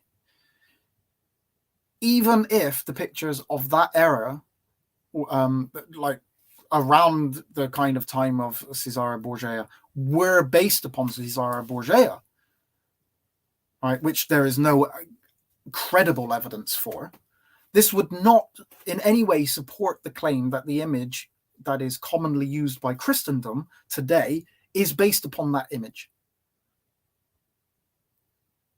All right, or was that the bequest of his father? All that would actually demonstrate is that Caesarea Borgia resembled the already used depicted image of Jesus. The image of a long-haired, bearded, pale Jesus had been in use for 1,000 years before the image used by the Hebrew Israelites to assert their claim came into existence. It's also worthy of note that Caesarea Borgia suffered from syphilis that left him so badly disfigured that he wore a leather mask to cover half of his face. And it may very well be that the common depicted Caesarea Borgia is actually based upon Jesus rather than the other way around, to hide that disfigurement. So it could be that Caesarea was so disfigured that they painted him like Jesus or in a Jesus-like image to paint Caesarea Borgia in that kind of image. Not the same, because clearly we see that there is differences, but to give that kind of resemblance in order to give Caesarea a much more pleasant feel, a pleasant look. Now, I'm not going to make that claim because there's no evidence for that, but there's as much evidence for and kind of understanding why that would happen as there is the opposite way round. So although I'm not going to make that claim because there is no evidence for that, there is no evidence that Jesus is also based off of Caesarea Borgia either. There is just no evidence for that. So hopefully you've been able to see how these claims are made, right? Or even in this case, there's not really any reason for this argument. It's an argument. It's a claim, right? There is no evidence for the claim, and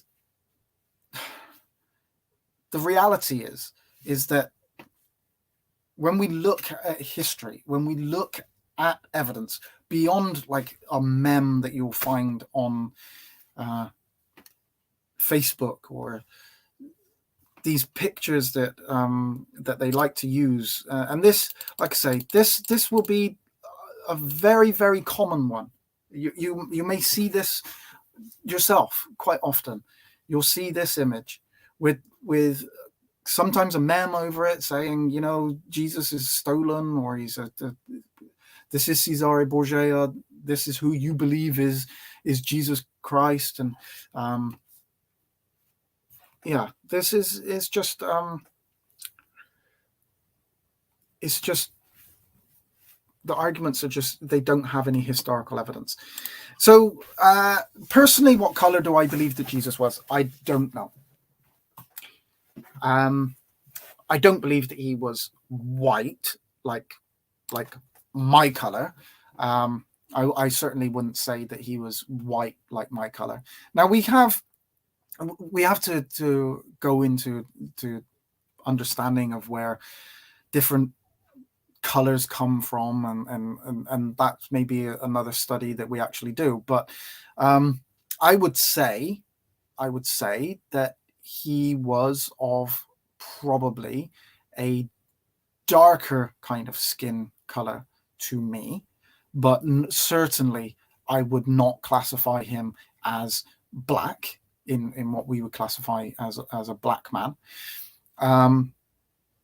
In any way, to me, it doesn't make really any difference what color he is, because I'm not a Jew, so it doesn't affect me what color he is, and it doesn't affect me personally whether the Hebrew Israelites are the true Jews or whether the Jews who we understand are the true Jews. I'm neither one of them, so it doesn't affect me. And because I don't believe in the doctrine of only like the Hebrew Israelites, that only Hebrew Israelites can be saved, I believe that through Jesus Christ everybody can be saved.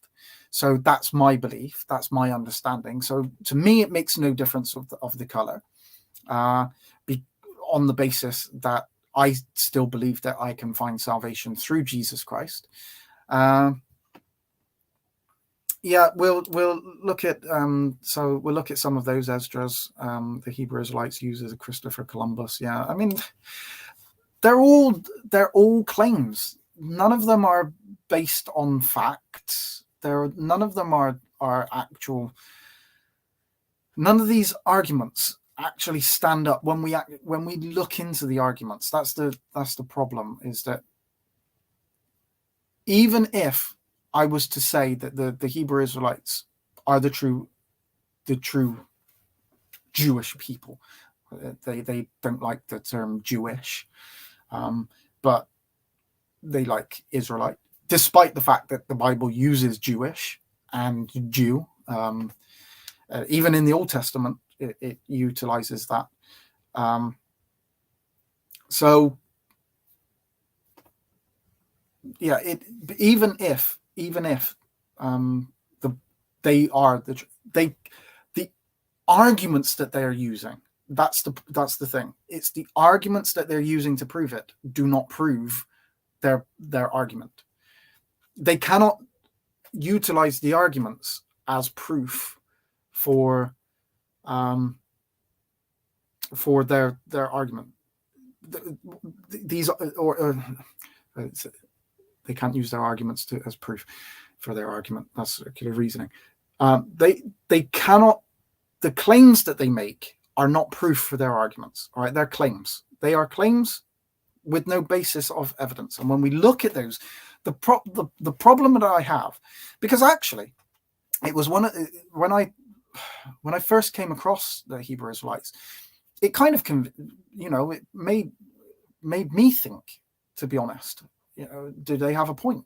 Do they have an argument? Especially, I think for me, and for a lot of Hebrew Israelites. Hello, True Meech. Thank you very much for being here. For me, the strongest argument that the Hebrew Israelites have for their position is not Caesar Borgia that we've done. It's not Jeremiah 14:2, which we've done. It's not how could Jesus hide in Egypt, which we've done. Was King James black, which we've done. And I've shown on each one of those that the argument doesn't match. It doesn't work. The argument is not, I'm not convinced by Revelation 1:14.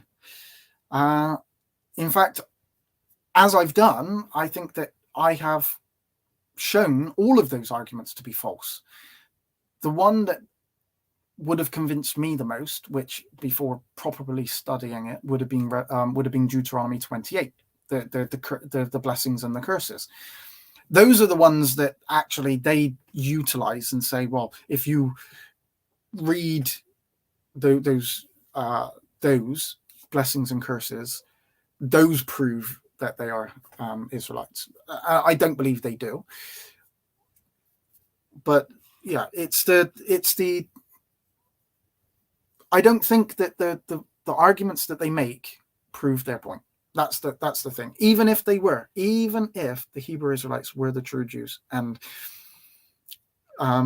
there has been a conspiracy, there has been a cover-up. The Jews today are converts, and even of all of that, the Bible does not prove that the Bible does not support their position. And all the argument, and the problem is that all the arguments that they utilize from the Bible and the deception that they have to do, like with King James, how they're utilizing the evidence, they have to misrepresent the evidence in order to support your claim. If you've got to do that, if you've got to misrepresent the evidence, you've got to twist scripture, you've got to ignore context, you've got to take verse out of context and just utilize one verse. And I think if you've got to do that in order to prove your argument, you don't have an argument. That's the problem, and that's why I reject it.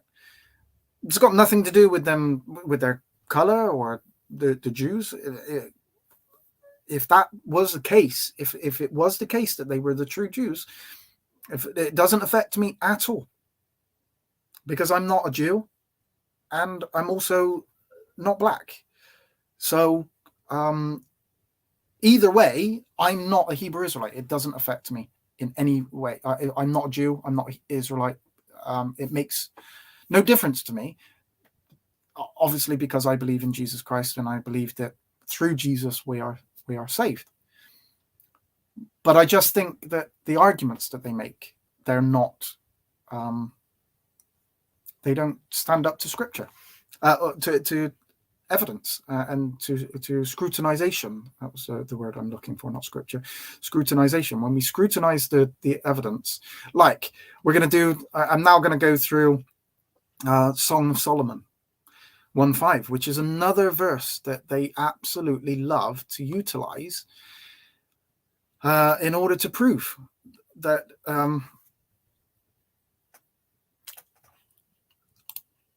yes, they do. Most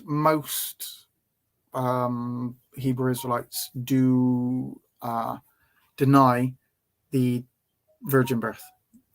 So yeah, the virgin birth is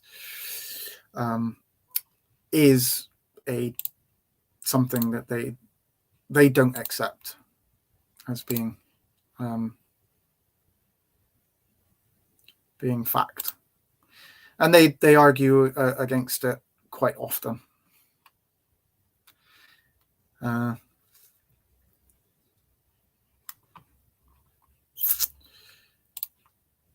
Yeah, they don't match the curses. They like to force themselves into the curses. That's the thing, is that they do force themselves into those curses, and they kind of almost try to make the curses fit them, rather than the other way around. So they just take portions. Even I don't even think they take the whole of the curses and blessings and apply them all. But let's do Song of Solomon 1:5. Let's do Song of Solomon 1:5. Does Song of Solomon say that? So I've also got. So this is the fifth one. I'm probably going to just do this. Probably will be my last one, and then because Jacob have I loved, and Esau have I hated is a bit of a longer study. So and we've been going 2 hours, so I'll probably chuck that one into part 2. Like I said, I'm going to do at least 2, possibly even 3. And if we go on to 4, then that's fine. That makes no difference to me how many it takes, but we'll go through all the arguments. Remember this argument, Song of Solomon is found in my book, the Hebrew Israelites, the Holy Bible versus the Hebrew Israelites. It is there. It's in that one. So I am going to... Right. Okay. So does Song of Solomon 1:5 say that the Solomon was black?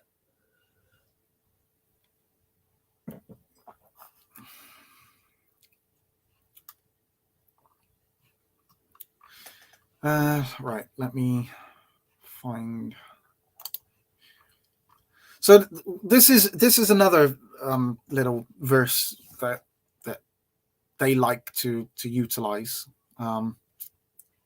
Song of Solomon 1:5. This is a very popular verse that the Hebrew Israelites like to use, because it says, and like I've already gone through, like they're mining for this black word. You get this black. So, there you go. Here's the word black in the KJV. So let's utilize that.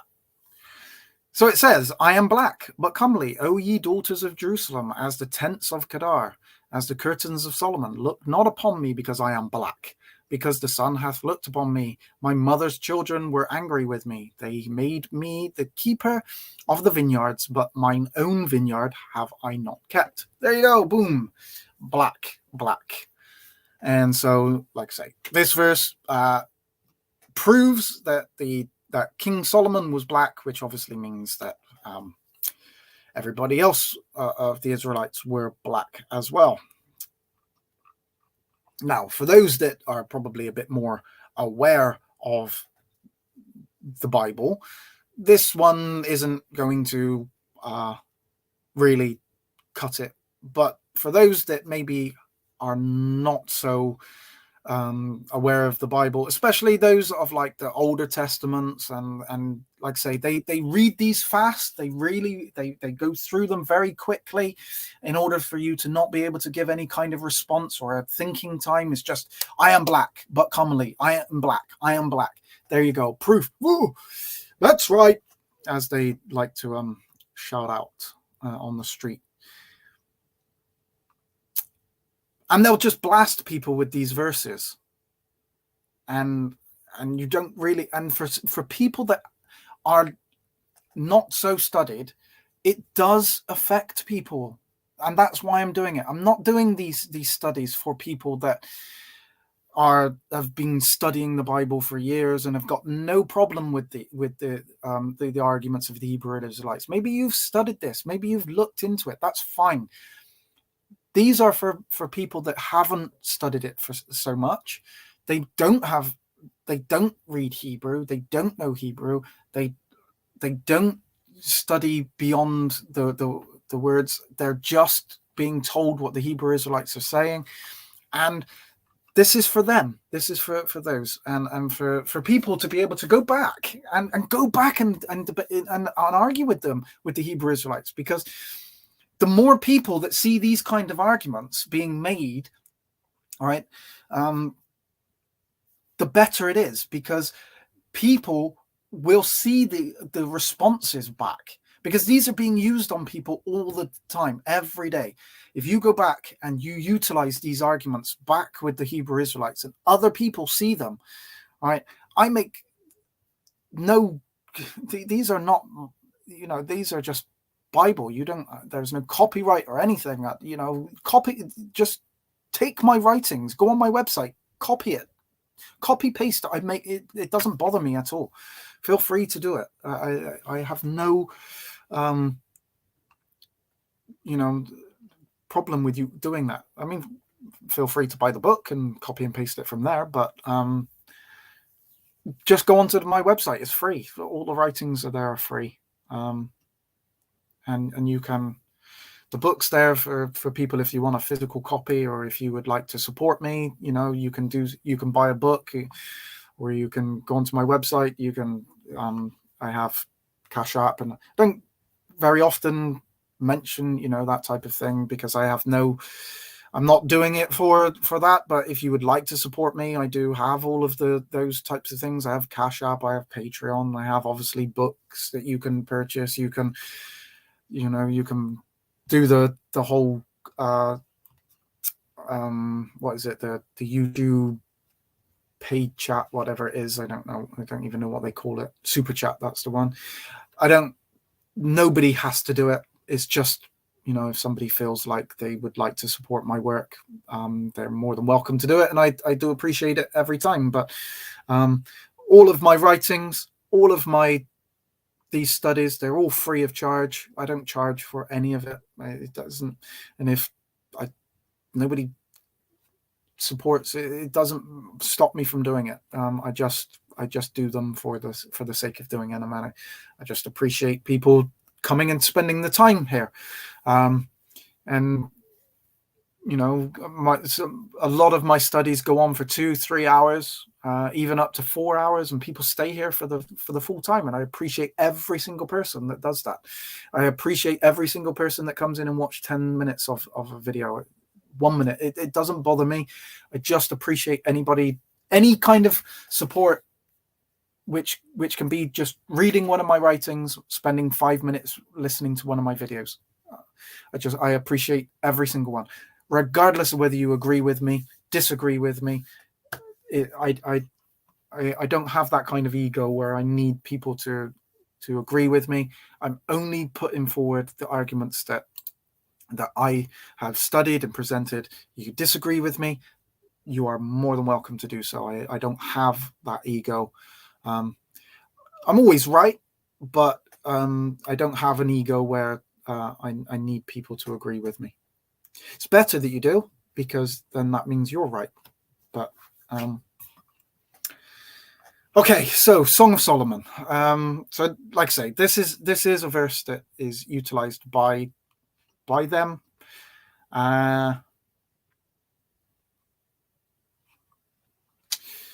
But the problem is that Song of Solomon, right, is actually two people talking.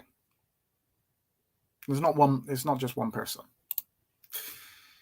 And they have a problem when it comes to verse 2. So verse 1 through 6, they're actually the same person that is talking. It's not Solomon. It's the bride. So it's the bride and bridegroom. So it's Solomon and his bride. Now, a lot of people do believe that this is the Queen of Sheba, but it doesn't necessitate that it has to be. But that is the kind of common understanding, that the bride is the Queen of Sheba. And verse 1 through 6 is I'm not going to say Queen of Sheba, but I'll say the bride, because maybe it isn't Queen of Sheba, but let's say it is the bride. Verse 1 through 6. It's the bride speaking. Now, the Hebrew Israelites will often argue against that, and they will assert that Solomon wrote the book, and so it must be Solomon speaking.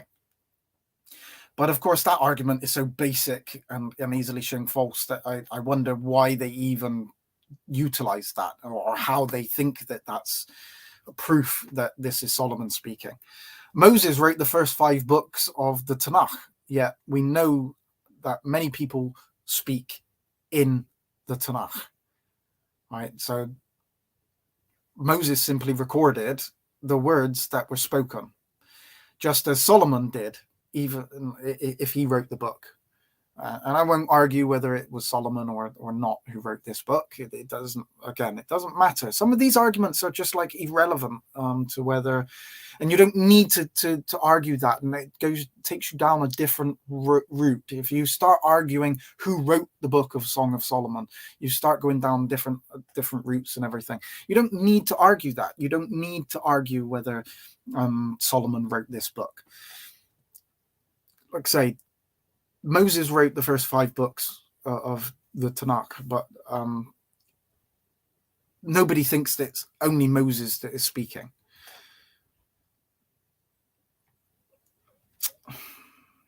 Those who assert that Solomon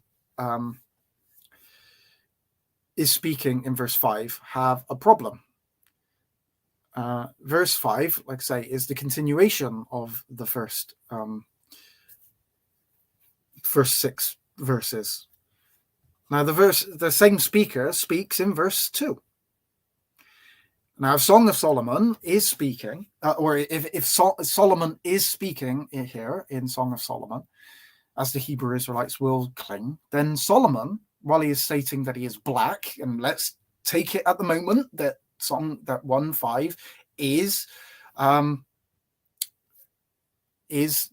referring to skin color as black. Yeah, of course, it's if it's called Song of Solomon, of course Solomon must have wrote it, and Solomon must be the one speaking all the way through. There could be nobody else. But I have no problem with saying that Solomon wrote the book, but that doesn't mean that only Solomon is the speaker throughout the whole book. That's such a basic argument that they make, and so blatantly false that it's easy to prove. Because, like, let's say that at the moment we're taking Song of Solomon as being written by Solomon, and Solomon is speaking, and Solomon is saying that he's black. In verse 2, Solomon says, "Let him kiss me with the kisses of his mouth, for thy love is better than wine." So Solomon now is saying that he is a homosexual, because he wants whoever this man is, he wants him to kiss him with the kisses of his mouth, and his love is better than wine. And in verse 4, we have, "Draw me, we will run after thee. The king hath brought me into his chambers. We will be glad and rejoice in thee. We will remember thy love more than wine. The upright love thee." So if this is King Solomon, we have a problem. What king is King Solomon asking or saying drew him into his chambers? What king is this? Because it says there, "The king hath brought me into his chambers." So which king is King Solomon going into? So we now have to say, we're not talking about the Queen of Sheba, we're talking about the King of Sheba.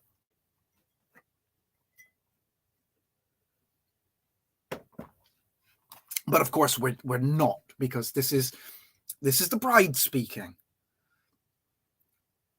She is the one that is being brought into the chamber.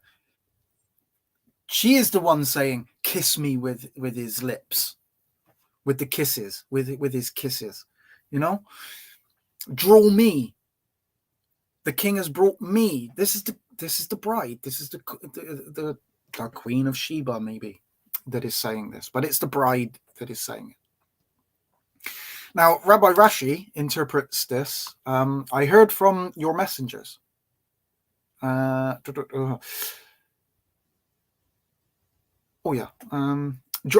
"Draw me, we will run after you. I heard from your messengers a hint that you said to draw me, and I said, we will run after you, to be as a wife to you."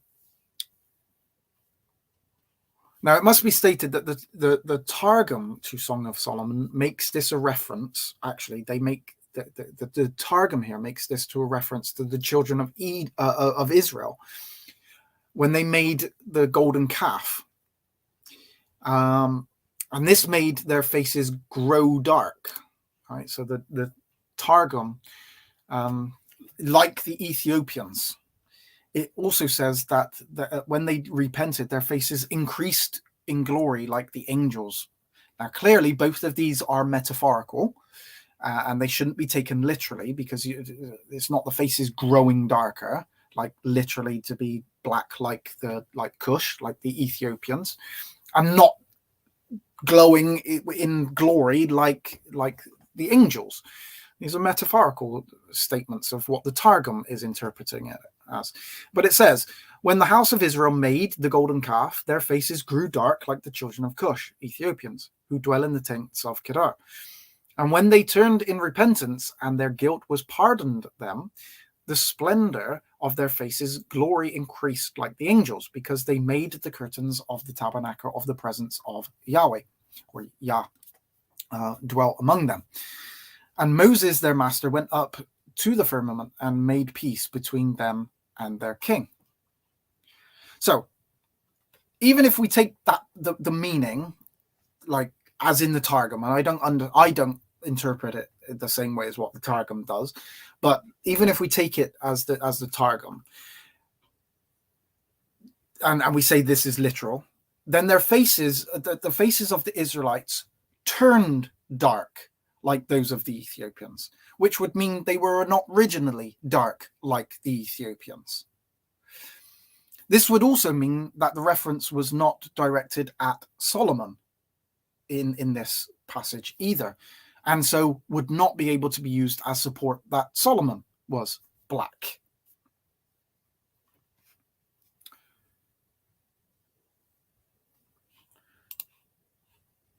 I do believe that. So referring to one in Africa, yeah, I do believe that Cush could very well be progenitor of certain African races.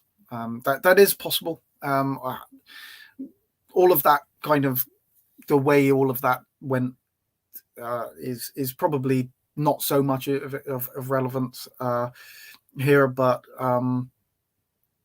yeah. Well, yeah, it's we know that Egyptians were people had Egyptian wives and husbands, so we know that for a fact. Israelites had those. And they had many wives of many different nations. Anyway, so regardless of what color they were, the mix, the interbreeding of different nations would have just created like a rainbow color of people anyway. So I wouldn't have a problem with there being black Jews. It wouldn't make any difference, and it probably likely there are, and all types of shades of colors with the intermingling that the Israelites did throughout history. But we can't use that as regardless. I mean, even if we took the Targum's understanding, we certainly wouldn't be able to say that this was Solomon, because it wouldn't be in reference to Solomon. But some Israelites say that actually, and I had one Israelite that I was talking to actually say that that actually Solomon is talking to the Messiah, the king. So it's the king is the Messiah, and it's not literal. So when he says "kiss me" with his kisses, he's not referring literally to actual kisses. And the king draws me into his chamber is not. Again, it's not literal, because it's talking about the future coming Messiah, and it's metaphorical. But that fails, because in Song of Solomon 1:13, we get a reference to lying between my breasts. So depending on who the Hebrew Israelites claim is now speaking, either Jesus or Solomon, one of them is described as having breasts. So either that's Jesus or Solomon. So a bundle of myrrh is my beloved to me, that lies all night between my breasts. So we've got Jesus and Solomon lying all night. Now, again, if you reference that as being metaphorical, it could be like the King Jesus is cradling King Solomon, but it doesn't mean it doesn't have to be in a homosexual way.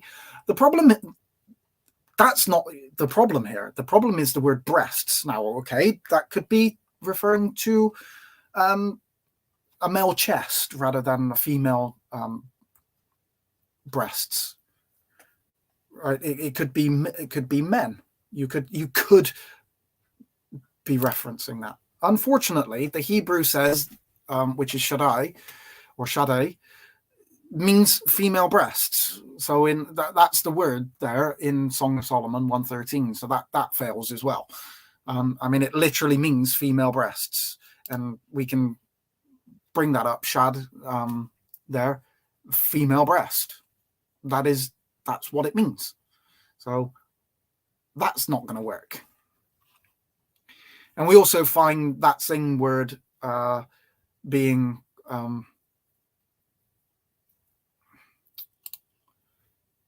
that we have that saying in Song of Solomon 4:5, where breasts are Song of Solomon 7:3. So those two.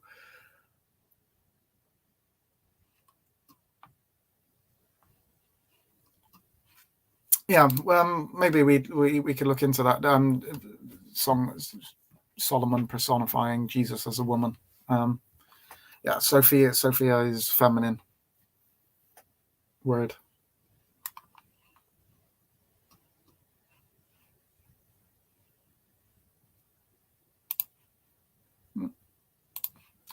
Or you can look that up.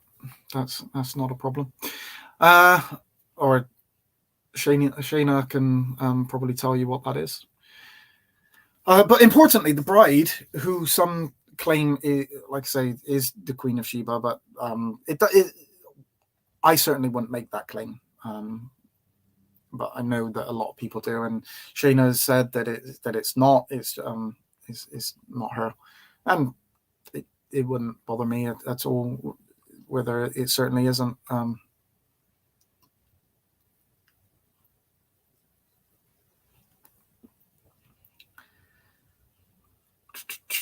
Right. Okay. But in the thing is in verse 6, the speaker tells us, they give the reason. Look not upon me because I am black, because the sun hath looked upon me. My mother's children were angry with me. They made me the keeper of the vineyards, but my own vineyard have I not kept. She is not saying that she was a black woman. Rather, she is saying that it's through the sun looking upon her and working in the vineyard that has made her skin that way. But it would seem like this was not usual, because she's saying, don't look at me because I'm black. Right? That would be something that would be standing out. Don't judge me. Don't look at me because I'm black, because the sun has looked upon me. So this isn't something that is proof that the Israelites were originally black. This is something that is going to be standing out, and don't look down on me because of this. In fact, and because of that darkness, right? Rashi interprets this. He says, "Do not look upon me. Do not look upon me disrespectfully," as in, for they had gazed disrespectfully upon the ark of Adonai, "that I am so black. For my blackness and ugliness are not from my mother's womb, but from the sun's tanning." This is Rabbi Rashi. "For the blackness can easily be whitened by staying in the shade." And that's Rabbi Rashi who's interpreted that. Song of Solomon 1:6 in other versions. "Do not stare at me because I am dark, because I am darkened by the sun. My mother's sons were angry with me and made me take care of the vineyards. My own vineyard had to neglect."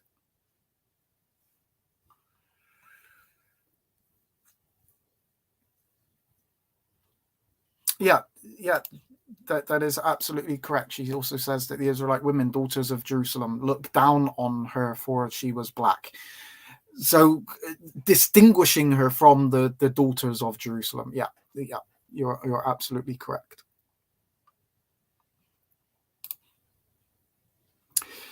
In the JPS Tanakh, 1917, look not upon me that I am swarthy, that the sun hath tanned me. My mother's sons were incensed against me. They made me keeper of the vineyards, but my own vineyard have I not kept. This is the JPS Tanakh. Look not upon me that I am swarthy, that the sun has tanned me. So this is a physical change in color due to the sun. Now, whether she was already of a darker skin, that's irrelevant. The fact is that the darkness has been because of she's been out in the sun, and that's the reason for this darkening. But she's asking them not to look down on her because of that darkness. Like Shana has said, she also says to the daughters of Jerusalem, do not look down on her. The daughters of Jerusalem would have been Israelites.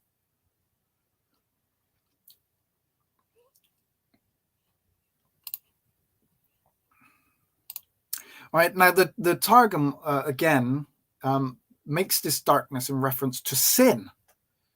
The sin of Israel bowing down to the sun and moon and not following after the commands of the law of Yahweh or Yah.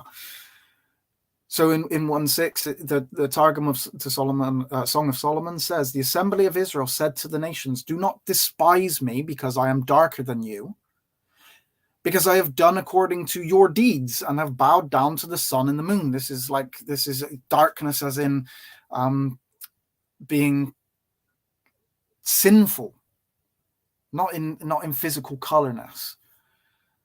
For false prophets cause the power, fury of Yahweh to be drawn down upon me. They taught me to worship your idols and walk according to your laws, but the Lord of the world, who is my God, I did not serve and did not follow after his laws, nor keep his commandments and his laws. So this is the Targum makes this about sin, about darkness of sin.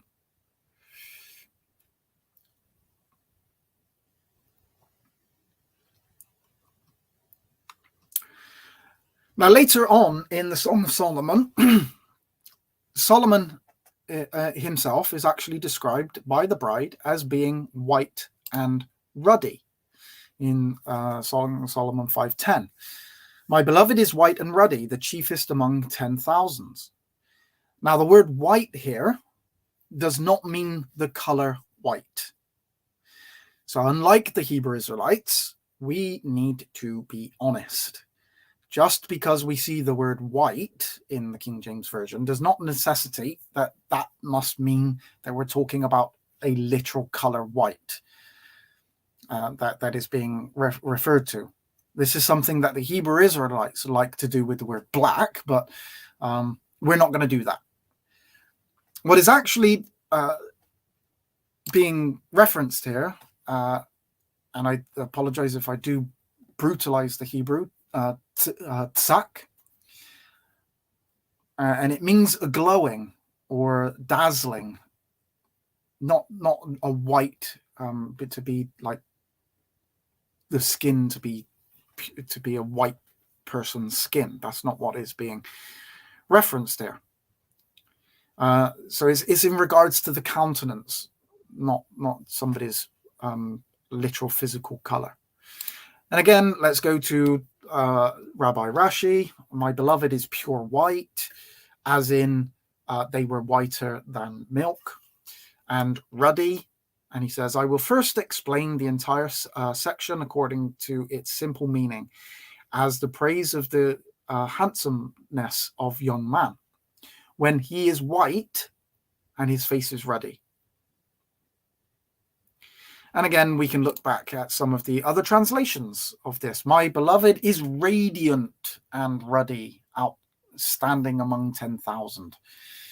And that's in the NIV, in the JPS Tanakh. My beloved is white and ruddy, preeminent above 10,000. So the Hebrew Israelites will often go to the next verse as well here, although they kind of ignore this this white and ruddy. Now we'll deal with ruddy in another study. So we'll find that this ruddy that they like to that is utilized here of Solomon. We'll find out that gets utilized of Esau, who obviously they say is the white man, and we'll look at that argument. But in the next verse, so Song of Solomon 5:11, they'll try their best to try and move you away from 5:10. Right? They don't want you to stay at 5:10 because of the wording in there. And they'll move you. They'll push you on to Song of Solomon 5:11. Don't let them do that. But if they do, this is the argument that they will make. So Song of Solomon 5:11. His head is as the most fine gold. His locks are bushy and black as a raven. And they will say, well, this is dreadlocks. What color people have dreadlocks? His dreadlocks are bushy and are black. Black people have dreadlocks and they are black. That's the argument that you will get. Now, of course, that doesn't mean that that's correct, but that's the argument that they will push on you. His locks are bushy. Who has dreadlocks? What nation, what people have dreadlocks? Well, I have seen many white people with dreadlocks. Now, it's clearly not as many people, white people, have that style of hair as black people. We're not going to argue that. That would be silly to do so. But there are certainly white people that have dreadlocks. I'm sure you've seen them. There are white people out there with dreadlocks. So to say that, what nation of people have dreadlocks proves that this is what is being, this proves that they were black. Okay, yeah, we will say that more black people have dreadlocks than white people, but that's not going to be an argument on its own. Now, the simple thing is that the word here, locks, does not mean dreadlocks. This has got nothing to do with dreadlocks. All right. When we go to, we can go to the dictionary definition of the word locks, and you will see the hair on someone's head. Now, it has a secondary meaning, dreadlocks, but that's a much, much later addition. That's not an original understanding of what locks mean. Locks is the hair on somebody's head. Right? Locks is it just refers to hair. And it clearly states there, that is the first definition, the hair on somebody's head, locks. Goldilocks and the Three Bears. That's not dreadlocks. And neither is that black hair. Neither is Goldilocks depicted as a black a black girl. It's a white girl. That's the picture. I'm not saying that Goldilocks is real. It's a cartoon. It's a story. All right, it's been made into cartoons. It's been made into books and illustrations. She's been illustrated as a white girl. Goldilocks. Locks just mean hair. It means that she had golden hair. That's just what that means. And let's look at the Hebrew word. I can't even say that Hebrew word, but that means hair. It just means hair. All right, we look in the Strongs again. It means hair. It just means somebody's locks of hair on their head. Nothing to do with dreadlocks, which is a much later understanding of what locks, and nobody even calls it locks anyway. It's dreadlocks. You don't call it. That's the style. It's dreadlocks. locks of hair. That's the style. But the lock side of it refers to the hair side of it. Right? It's got the locks are hair.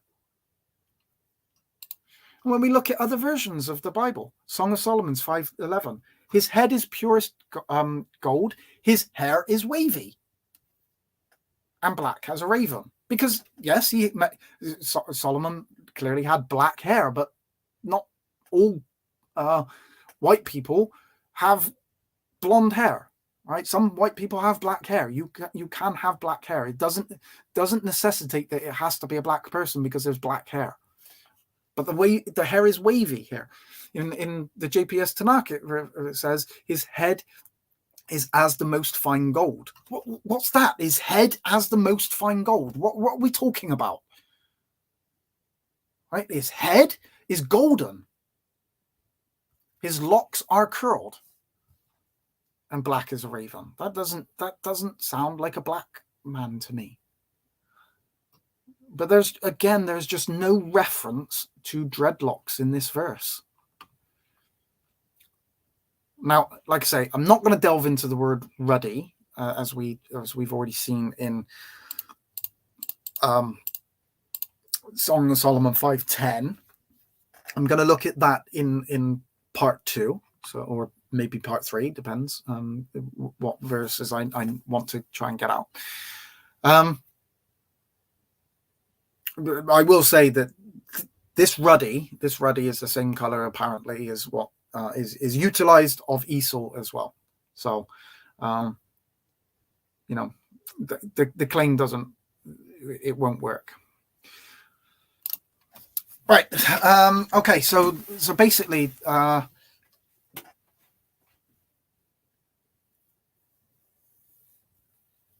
we've got. Sorry, I was just reading the comments, making sure that I haven't really. Yeah, I'm gonna deal with that as well, MY. So we'll deal with that in another study. That's something I've got planned to bring up. Yeah. But yeah, the Goldilocks and the Three Bears is one of those. It's just common sense, I think. And as soon as you see the word locks, it's easy to come up with that understanding of Goldilocks. That's why you can. It's easy for. I had it obviously prepared, but you're going to come up with that. You said Goldilocks and the Three Bears even before I'd even put on the screen that image, because it's just something that just comes to mind. It's a common story. We understand what we're talking about when we say Goldilocks. We're talking about a girl with golden hair. That's what we're talking about. So when it's not dreadlocks, it's golden hair. So we understand that. So yeah, of course, other people are going to come to that understanding. It's not my, something that is unique to me. That was obviously something I thought of as soon as I was doing this study. Is that just like probably many other people, but for some reason the Hebrew Israelites, well, we know why they can't, because it disproves their argumentation. So we know why they have to say this is dreadlocks and not referring simply to just hair, because once you understand it being anything but hair, then you have a problem. So if your argument is that you're trying to put through this black argumentation that the Hebrew Israelites or the Israelites were originally black, and they've come up with that term Hebrew Israelite because obviously the Israelites were Hebrew. The Bible doesn't actually. as far as I know, the Bible doesn't actually use that term, Hebrew Israelite. It uses Israelites or Israel, but never does it put them to the two together. We know that they were Hebrews, but I don't think that terminology Hebrew Israelite is actually put together in the Bible. That's something that they have conjured up and made for themselves, and it's to move away from Jewish, despite the fact that the Bible does use both Jew and Jewish, because they like to say the ish means you're kind of Jew, because obviously the Jews are not Jews, they are converts, and so they're ish, so they're only Jewish, they're not really true Jews. So that's what they like to argue, despite the fact that the Bible actually uses the word Jewish and actually uses the word Israelitish as well. So when somebody says that to you, you can say, well, the King James Version utilizes the word Israelitish woman. So next time they say to you, oh, Jewish, just say, well, do you use the King James Version? Yeah. Well, the King James Version utilizes the word Israelitish twice. So even that argument just fails with their in their understanding. Like I say, it also utilizes the word Jewish. So and that's the King James Version. So if we're utilizing the King James Version as the authority, as they like to do, then it utilizes Israelitish and it uses Jewish. So their argument just fails. Okay, well, hopefully you've enjoyed the study. It's been of help, whether you agree, like I say, whether you disagree. If you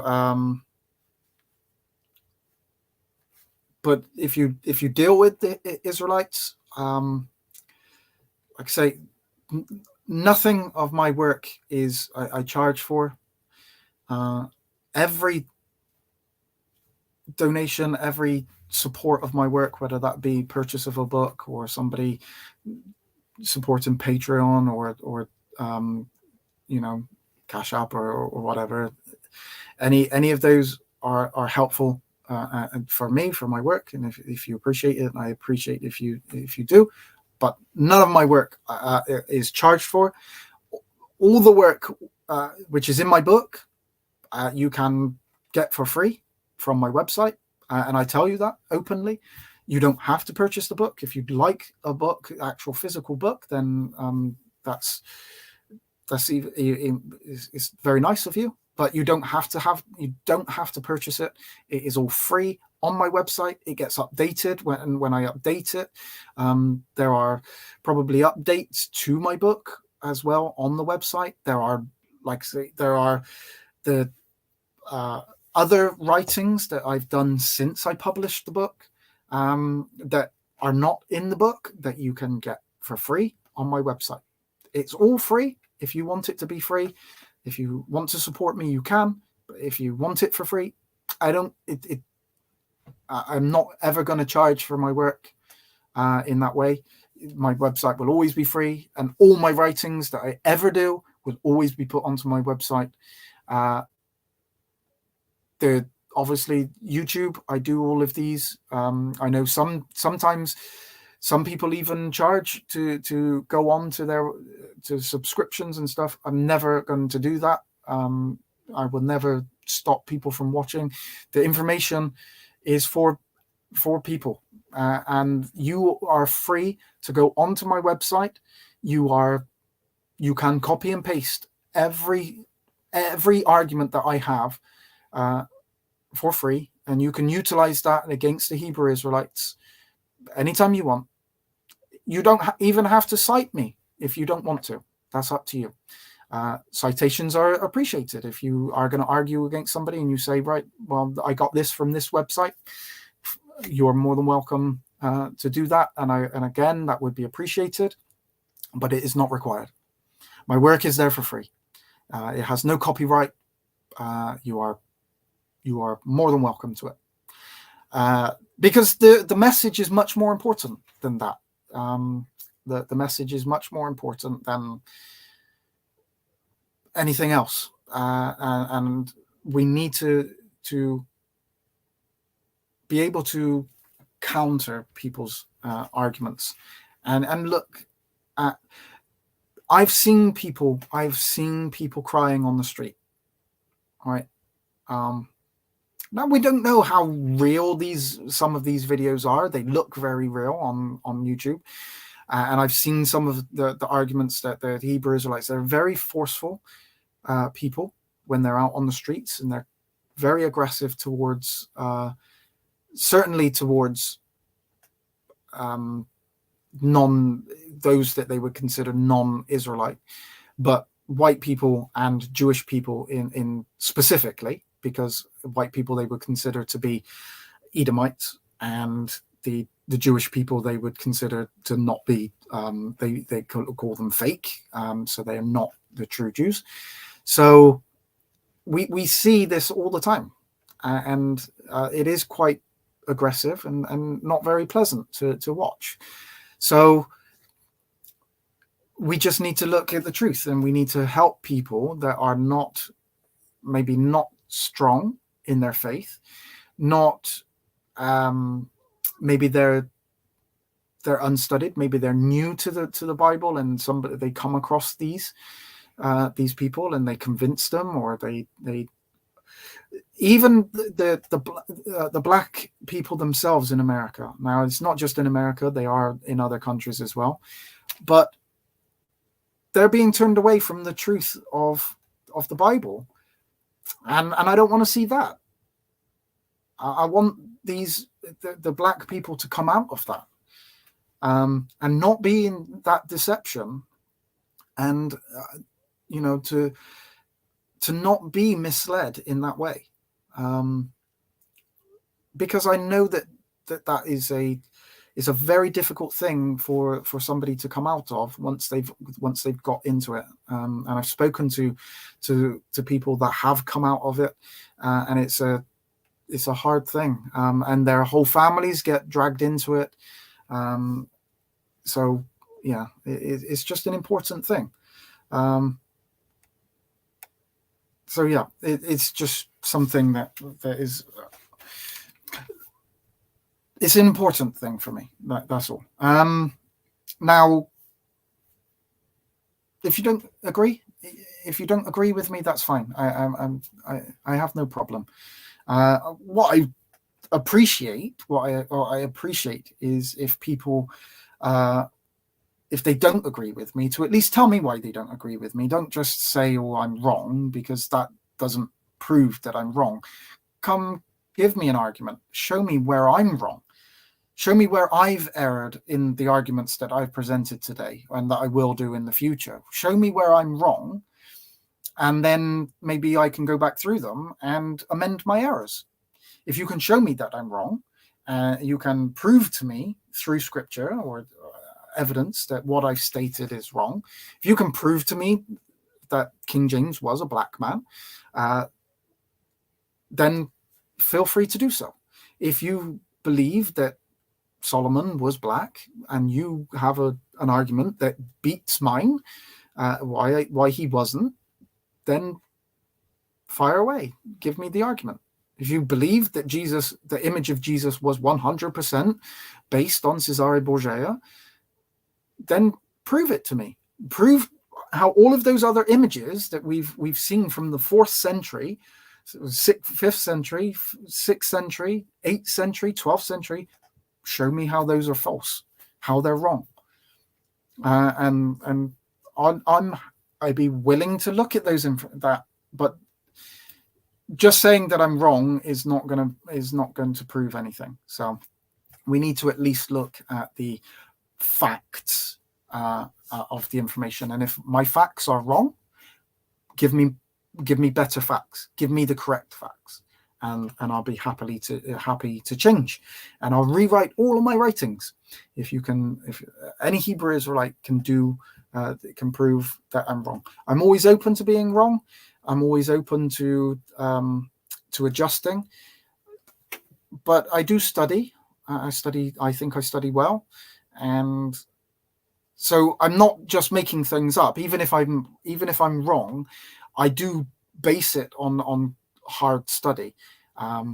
So prove my study wrong, and I'm more than open to that. But I am going to finish unless there's any more questions. If there's anything else anybody wants to state, you're welcome to come on. If you'd like to come on and discuss this, I can post a link into the comments, and you can come on. I don't have to leave now.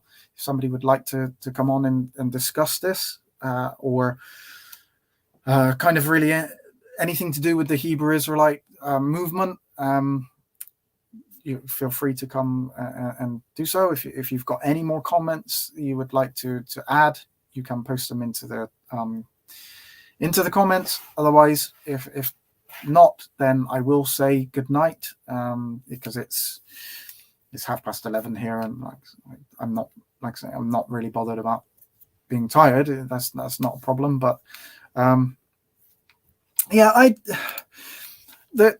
it's not funny that not one Israelite refuted the arguments. They won't come. They won't come to my channel.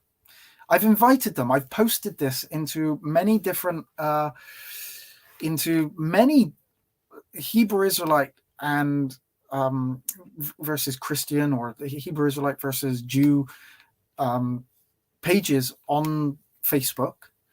They don't come. They don't come to my channel. One is because I'm Esau, but also, secondly, is that I am there are obviously much more well-known Christian apologists out there who argue against the Hebrew Israelites. Vocab Malone would be one of those, who is very, very good. He's written a book as well. He's very good. I certainly recommend his book. It's not as big as my book. Mine has got more arguments in it. My website has more as well. But so Vocab would be very, very well known. So I am known to quite a few of the Hebrew Israelites, especially the ones that I engage with on certain pages. So they do know my name, and I've got some bad feedback on my book on Amazon, which is where it's available, where I've got 1 star, because I've been told that I don't. In the review, it was because I don't like to accept that I'm Esau, and so even in the review, I don't need 5-star reviews, but I do have. So I know that even Hebrew Israelites are purchasing my book in order to kind of maybe to refute it or prove it wrong or something. And they do certainly like to be in charge of the narrative. There are a couple of channels that I can go on, and if I really want to, I could go in and go live with them on their channel, but they will take the lead on that, and I will be stopped from speaking. But although there is one from Deacon, I think he's Deacon Sakari, that, who is it? Which one is it? Let me see. I think it's Deacon Sakari, one of the groups. Yeah, he would probably let me on, because he has dialogued with Jews. Now, I'm not saying that the dialogue wouldn't be kind of a bit more forceful in the sense that it would be basically him running it, and I get to speak when he allows me to speak. But I think I'd probably be able to go on his channel. I wouldn't be able to get to present all of this kind of information. I'm certain of that. But maybe one day I will. I'm not very good at debating, so I don't like debating. I like to have discussions, and it doesn't really. A lot of the channels wouldn't allow that kind of things where it would just be more of a discussion type thing. It would be more of a debate.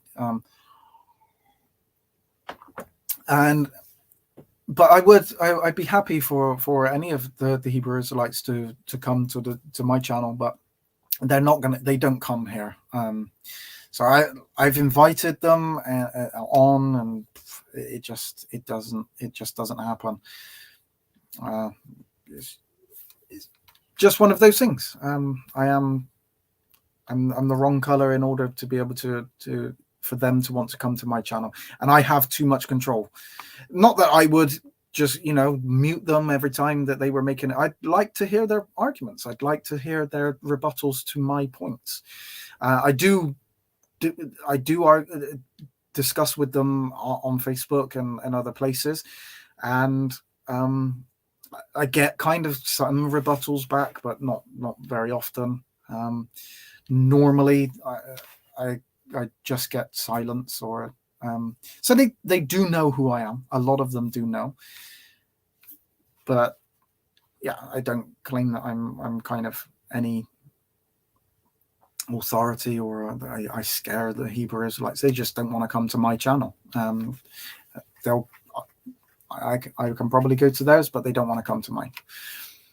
So I like I say, I would have too much control of the narrative on my own channel. So, but I really wouldn't do it. I wouldn't force them to sit in silence and let me just preach. I would happily do the engagement with them if they would be willing to come here, but they don't.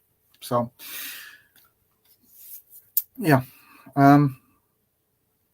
they are strong. They are getting strong, and they are getting stronger. That is the thing. They are getting stronger in the US. They are bullies. They are getting stronger, and that is why I do this. This is why I do these arguments, is so that people can read them, can view them, can study them, can paste them into their own arguments. They can use them as basis. Like if somebody came to me and say, right, well, do you know what? There's even more information that you can add. Feel free. Send me an email. www.followingtruth.com. You find an email. If there's something that I've missed not on a different argument, because I haven't presented those yet, but if you on any of the arguments that I presented tonight, if you see an argument and you think, well, that I've got something that could be added to that, feel free, post it. As long as you're happy for me to utilize it in my writings, I'll look at it, and if I feel that is something that can be added to my writing, I'll use it. So feel free to do that at any point. I will appreciate it. I'm always looking for trying to strengthen my arguments. I like debating in the sense of discussing with other people their views, because I then get a better idea of the arguments that they're utilizing, and then I strengthen my argument by going, right, okay, so this is something I've either never heard before or I can't answer. And if it's something that I can't answer, then I try to answer it. And then if I can answer it, then I will utilize it within my writing, and I'll put it in. So a lot of my writings start off much smaller, and then what I will do is I will test that. I would go off into YouTube channels, and I would say, right, okay, well, I've got this kind of idea, and it seems right. And I will then go into the channels, and I'll utilize that, and then I will get shown wrong.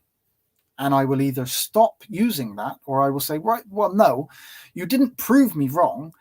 What you've done is made the argument not work in the full context. Maybe you haven't. You're wrong, but you've kind of highlighted where my argument is a bit weak. And then what I'll do is I'll go back and see if I can strengthen that argument. And if I can, then I'll strengthen it, and then I'll utilize it. But then sometimes I might go, well, actually, do you know what? There isn't really anything in that argument, or it doesn't really prove anything, or it's not really a strong thing, and I'll throw it away, and I won't utilize that anymore. Because if it's not truth, if it's not a proper argument, then I don't want to use it. I'm only interested in utilizing the correct information, and so that other people can use that information and they can be strengthened in their understanding of what Scripture actually says, and not what the Hebrew Israelites say that it says. And just because you see the word black in the King James Bible, and like I say, I am King James, I use the King James Bible. All right, I have not only I have my King James Bible, but I also have the King James 1611 edition Bible. So I use this just as much as my other Bible. So I utilize the 1611 King James. So I love the King James Bible. And everybody who knows me knows that I love my King James Bible. But that doesn't mean that every time I see the word black in it, that it's referring to the skin color black. I have to go into the King James, and I have to try to understand what the King James Bible is saying. And sometimes I'm not saying that the King James Bible is wrong. What sometimes happens is a modern version of the Bible will make it a little bit more clear, in the sense that, when it says black, we use black today to be mourning, but the modern version might use mourning rather than black. So the meaning comes more clear. It doesn't change the actual meaning in the King James Version, because the meaning in the King James Version is clearly not referring to the color black. It's referring to the mourning black, being like in mourning. But sometimes you have to utilize different versions, utilize the original language, in order to be able to understand what the King James is saying. But I loved it, so I used the King James Version. But we just because I see a word black does not mean that every time I see that word, it means that we're talking about the color black. The same with white and golden and all of the and different words as well. So we have to go in and check them. But yeah, some of the books that they utilize. So this one, who is Esau Edom? You can. This book is they love to use. They love Beyond Roots, In Search of Blacks in the Bible. That's another book that they will utilize. The Jew to a Negro is another book that they utilize. And From Babylon to Timbuktu. Now this is probably one of their favorite ones. I've started to do so I've read the book, and I've started to do a rebuttal. I've only done the first chapter. I'll tell you what, this book is really hard reading. Some of it is probably why I've only done one chapter. You can go onto the website and see.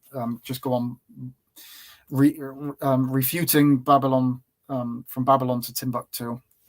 The first chapter is really hard reading. I've only done one chapter, but I probably will get round to doing the others. But there's so much. It's just nonsense. It's an utter nonsense book. But they utilize these books. And if you, when in the studies, sometimes you will have to use them in order to be able to understand where their arguments are coming from as well. But yeah. Yeah, that's basically it for tonight. Like I say, it's Shayna. That is a terrible, terrible book. A terrible, terrible book. So this was written by Rudolph R. Windsor, who wrote this. That wrote this book. Now, it starts off, right. This, I'll read you this first page. The assumption that is made on this first, well, it's within like 10 lines. That assumption, right. No, so the author is Rudolph R. Windsor. All right, that's his name, Rudolph R. Windsor. All right, a hint. That's the book. Right, I'm just going to read you the first paragraph of chapter 1, and it's that book is then based off of the assumption that is made in the first paragraph. So it says, more than 6,000 years ago, in the land called Mesopotamia, there developed the most remarkable civilization then known to mankind. This civilization was centered between the Tigris and the Euphrates rivers. These rivers began in the mountains of Armenia and flow in a southeastern direction towards the Persian Gulf. The soil of this area is tremendously fertile because of the alluvial deposits brought down by the two rivers. European civilizations developed from ancient black civilization.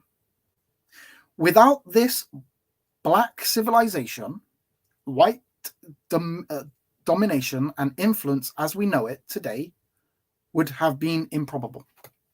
So he makes an assumption that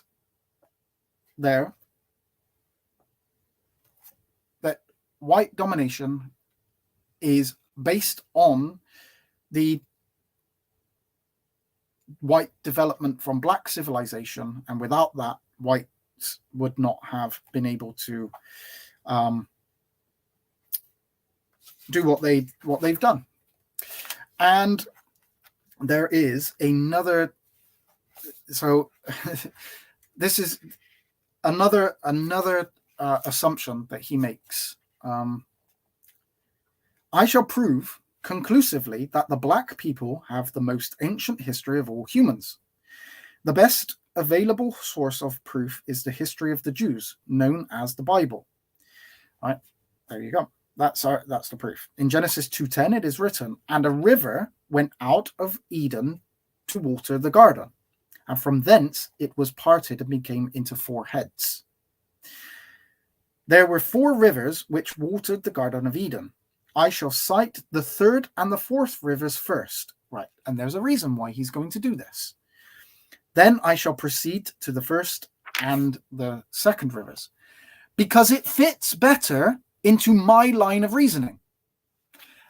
I'm not making that up. He's literally stating that he's going to give you the 1st and the 2nd, the 3rd and the 4th rivers first, because it fits better into my line of reasoning. Genesis 2:14 reads, "And the name of the 3rd river is Hiddekel. That is it which goeth towards the east of Assyria. And the 4th river is Euphrates." Commentators and scholars have identified the river Hiddekel. They say it is the Tigris River. Now, I shall cite Genesis 2:13. And the name of the second river is Gihon. The same is it that compasseth the whole land of Ethiopia. Okay, now we're going to get into his assumption.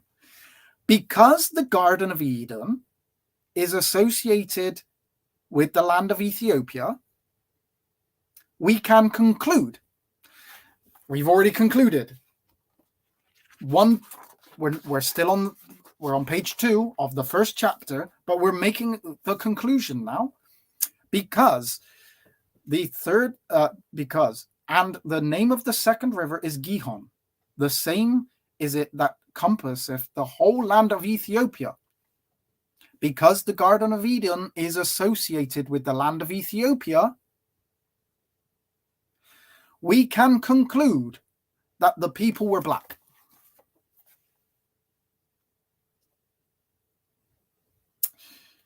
And there you go. That's his conclusion. So we don't need the rest of the book. The rest of the book is based on the conclusion that he's already made on page 2. Because Gihon is associated with the land of Ethiopia, and that means that the Garden of Eden is associated with the Garden of Eden. We can conclude that the people were black.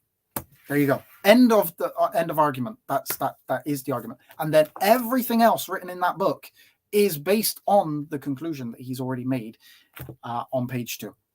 So we can conclude. And there you go. That is your argument. That is your conclusive proof.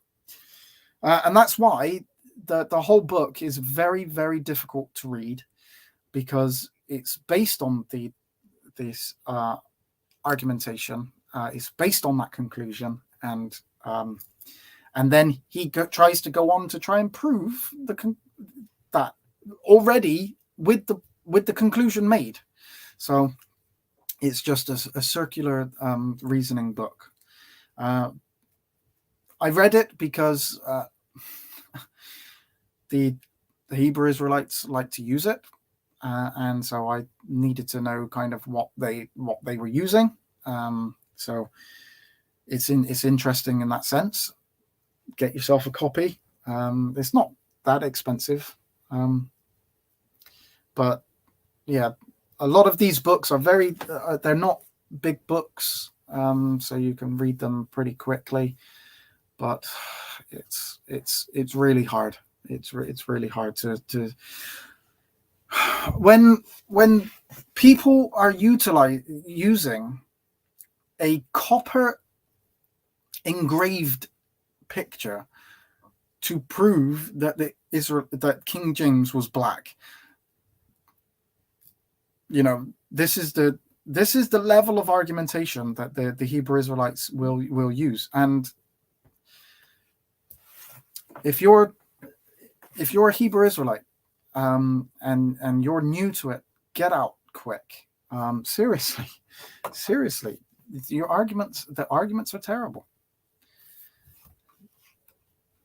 All right, but they don't come. I was hoping that maybe one would show up, that I would start getting white devil posted through the comments, and then I would know that we'd been infiltrated by a Hebrew Israelite, and we would have one, and but we haven't had one. It's almost like I'm making them up, that they don't exist, but clearly we know that unfortunately they do exist, and they are out there, and people are engaging with them. But yeah, I've said it about 4 times now. If that's it, I will finish. Thank you very much for being here. Thank you, every single person that has spent the 3 hours in listening to me ramble on, from some of the thoughts of my own head, some of the arguments that I've presented that I've studied a lot not on, go and use it. Go and use it on other people, on them. Yeah, I appreciate, again, everybody that's been here. 5 minutes, 2 minutes, an hour, 3 hours and 14, which is what I've been going. So if you've watched all of that, I do appreciate it, because I do ramble on. I understand. I do. I sometimes, I don't know if sometimes I wonder, like, do people want me to shut up and finish, or are they interested in and want me to carry on? Sometimes I don't even know. I'm not even sure. But I'm sure if you wanted me to shut up, you would have gone. So yeah. Yeah. I'd say thank you for being here. Look forward to the next conversation. I'm going to try and mix videos up. So I doubt very much if the next video I do will just be purely on the Hebrew Israelites. I really want to do some other topics. Not sure. Oh, I know which one I was going to do next. The cross versus the stake versus the tree. What did Jesus die on? Now, Dennis, I don't know if you're still here. I will be doing that soon, so I hope you'll be. I'll try and do that on a day where you are more able to stay and listen all the way through, because I know that you're an hour in front of me. So hopefully you'll be able to watch all of that, because that one will hopefully be of interest to you as well. But I'm not sure why they have to change the river to the one in Ethiopia if they were black in Israel, Middle East. Well, they have to change a lot of arguments. They have to change King James to be black in order to support their arguments. What they have to do is misrepresent. They have to try to make their arguments fit. And that's what they do. And they will desperately do whatever they can in order to make those arguments fit, because they're starting with the conclusion. They're starting with that they are the true Israelites, and that the true Israelites are black. That's the starting point. Now, what you have to do is prove it. So you have to come up with arguments that proves it. So there is a circular reasoning arguments, but what they have to do is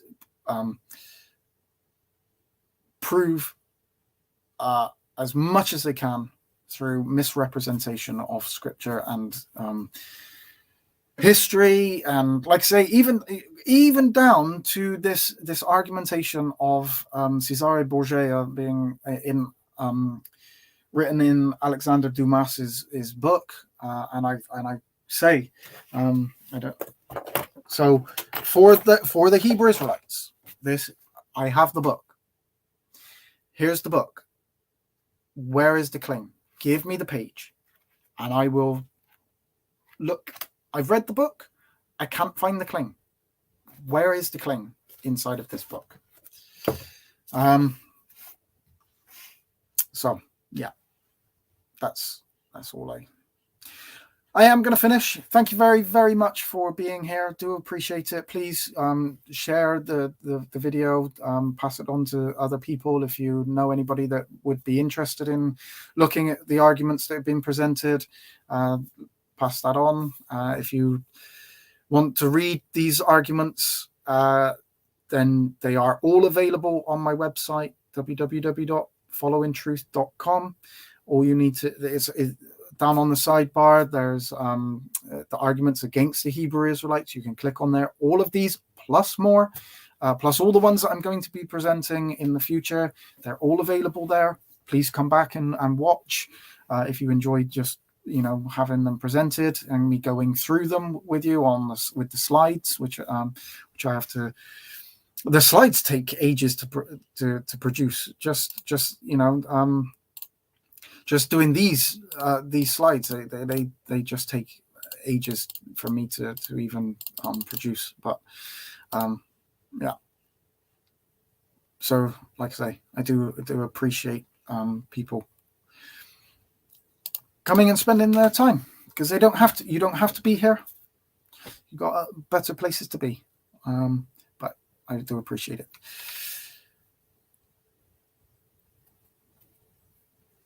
Yeah. Okay.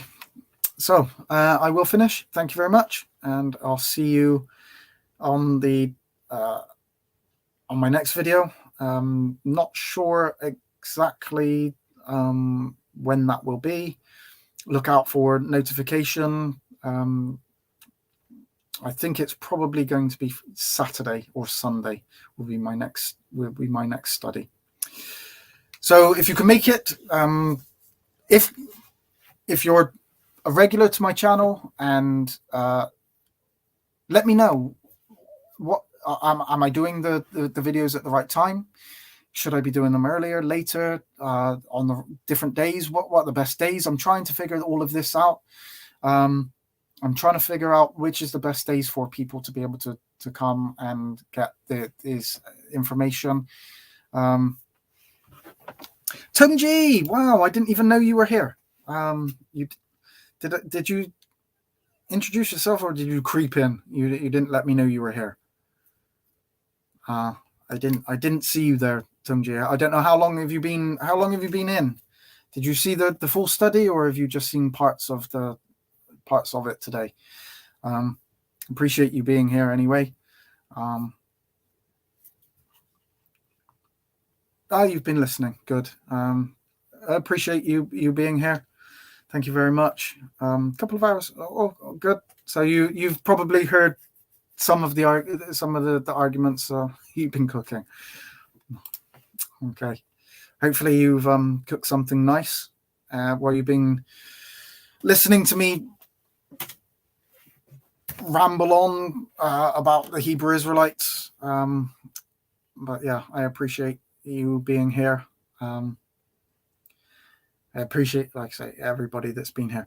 And I'll probably see you on probably Saturday or Sunday, where I will be doing the cross versus the stake versus the tree. What did Jesus die on?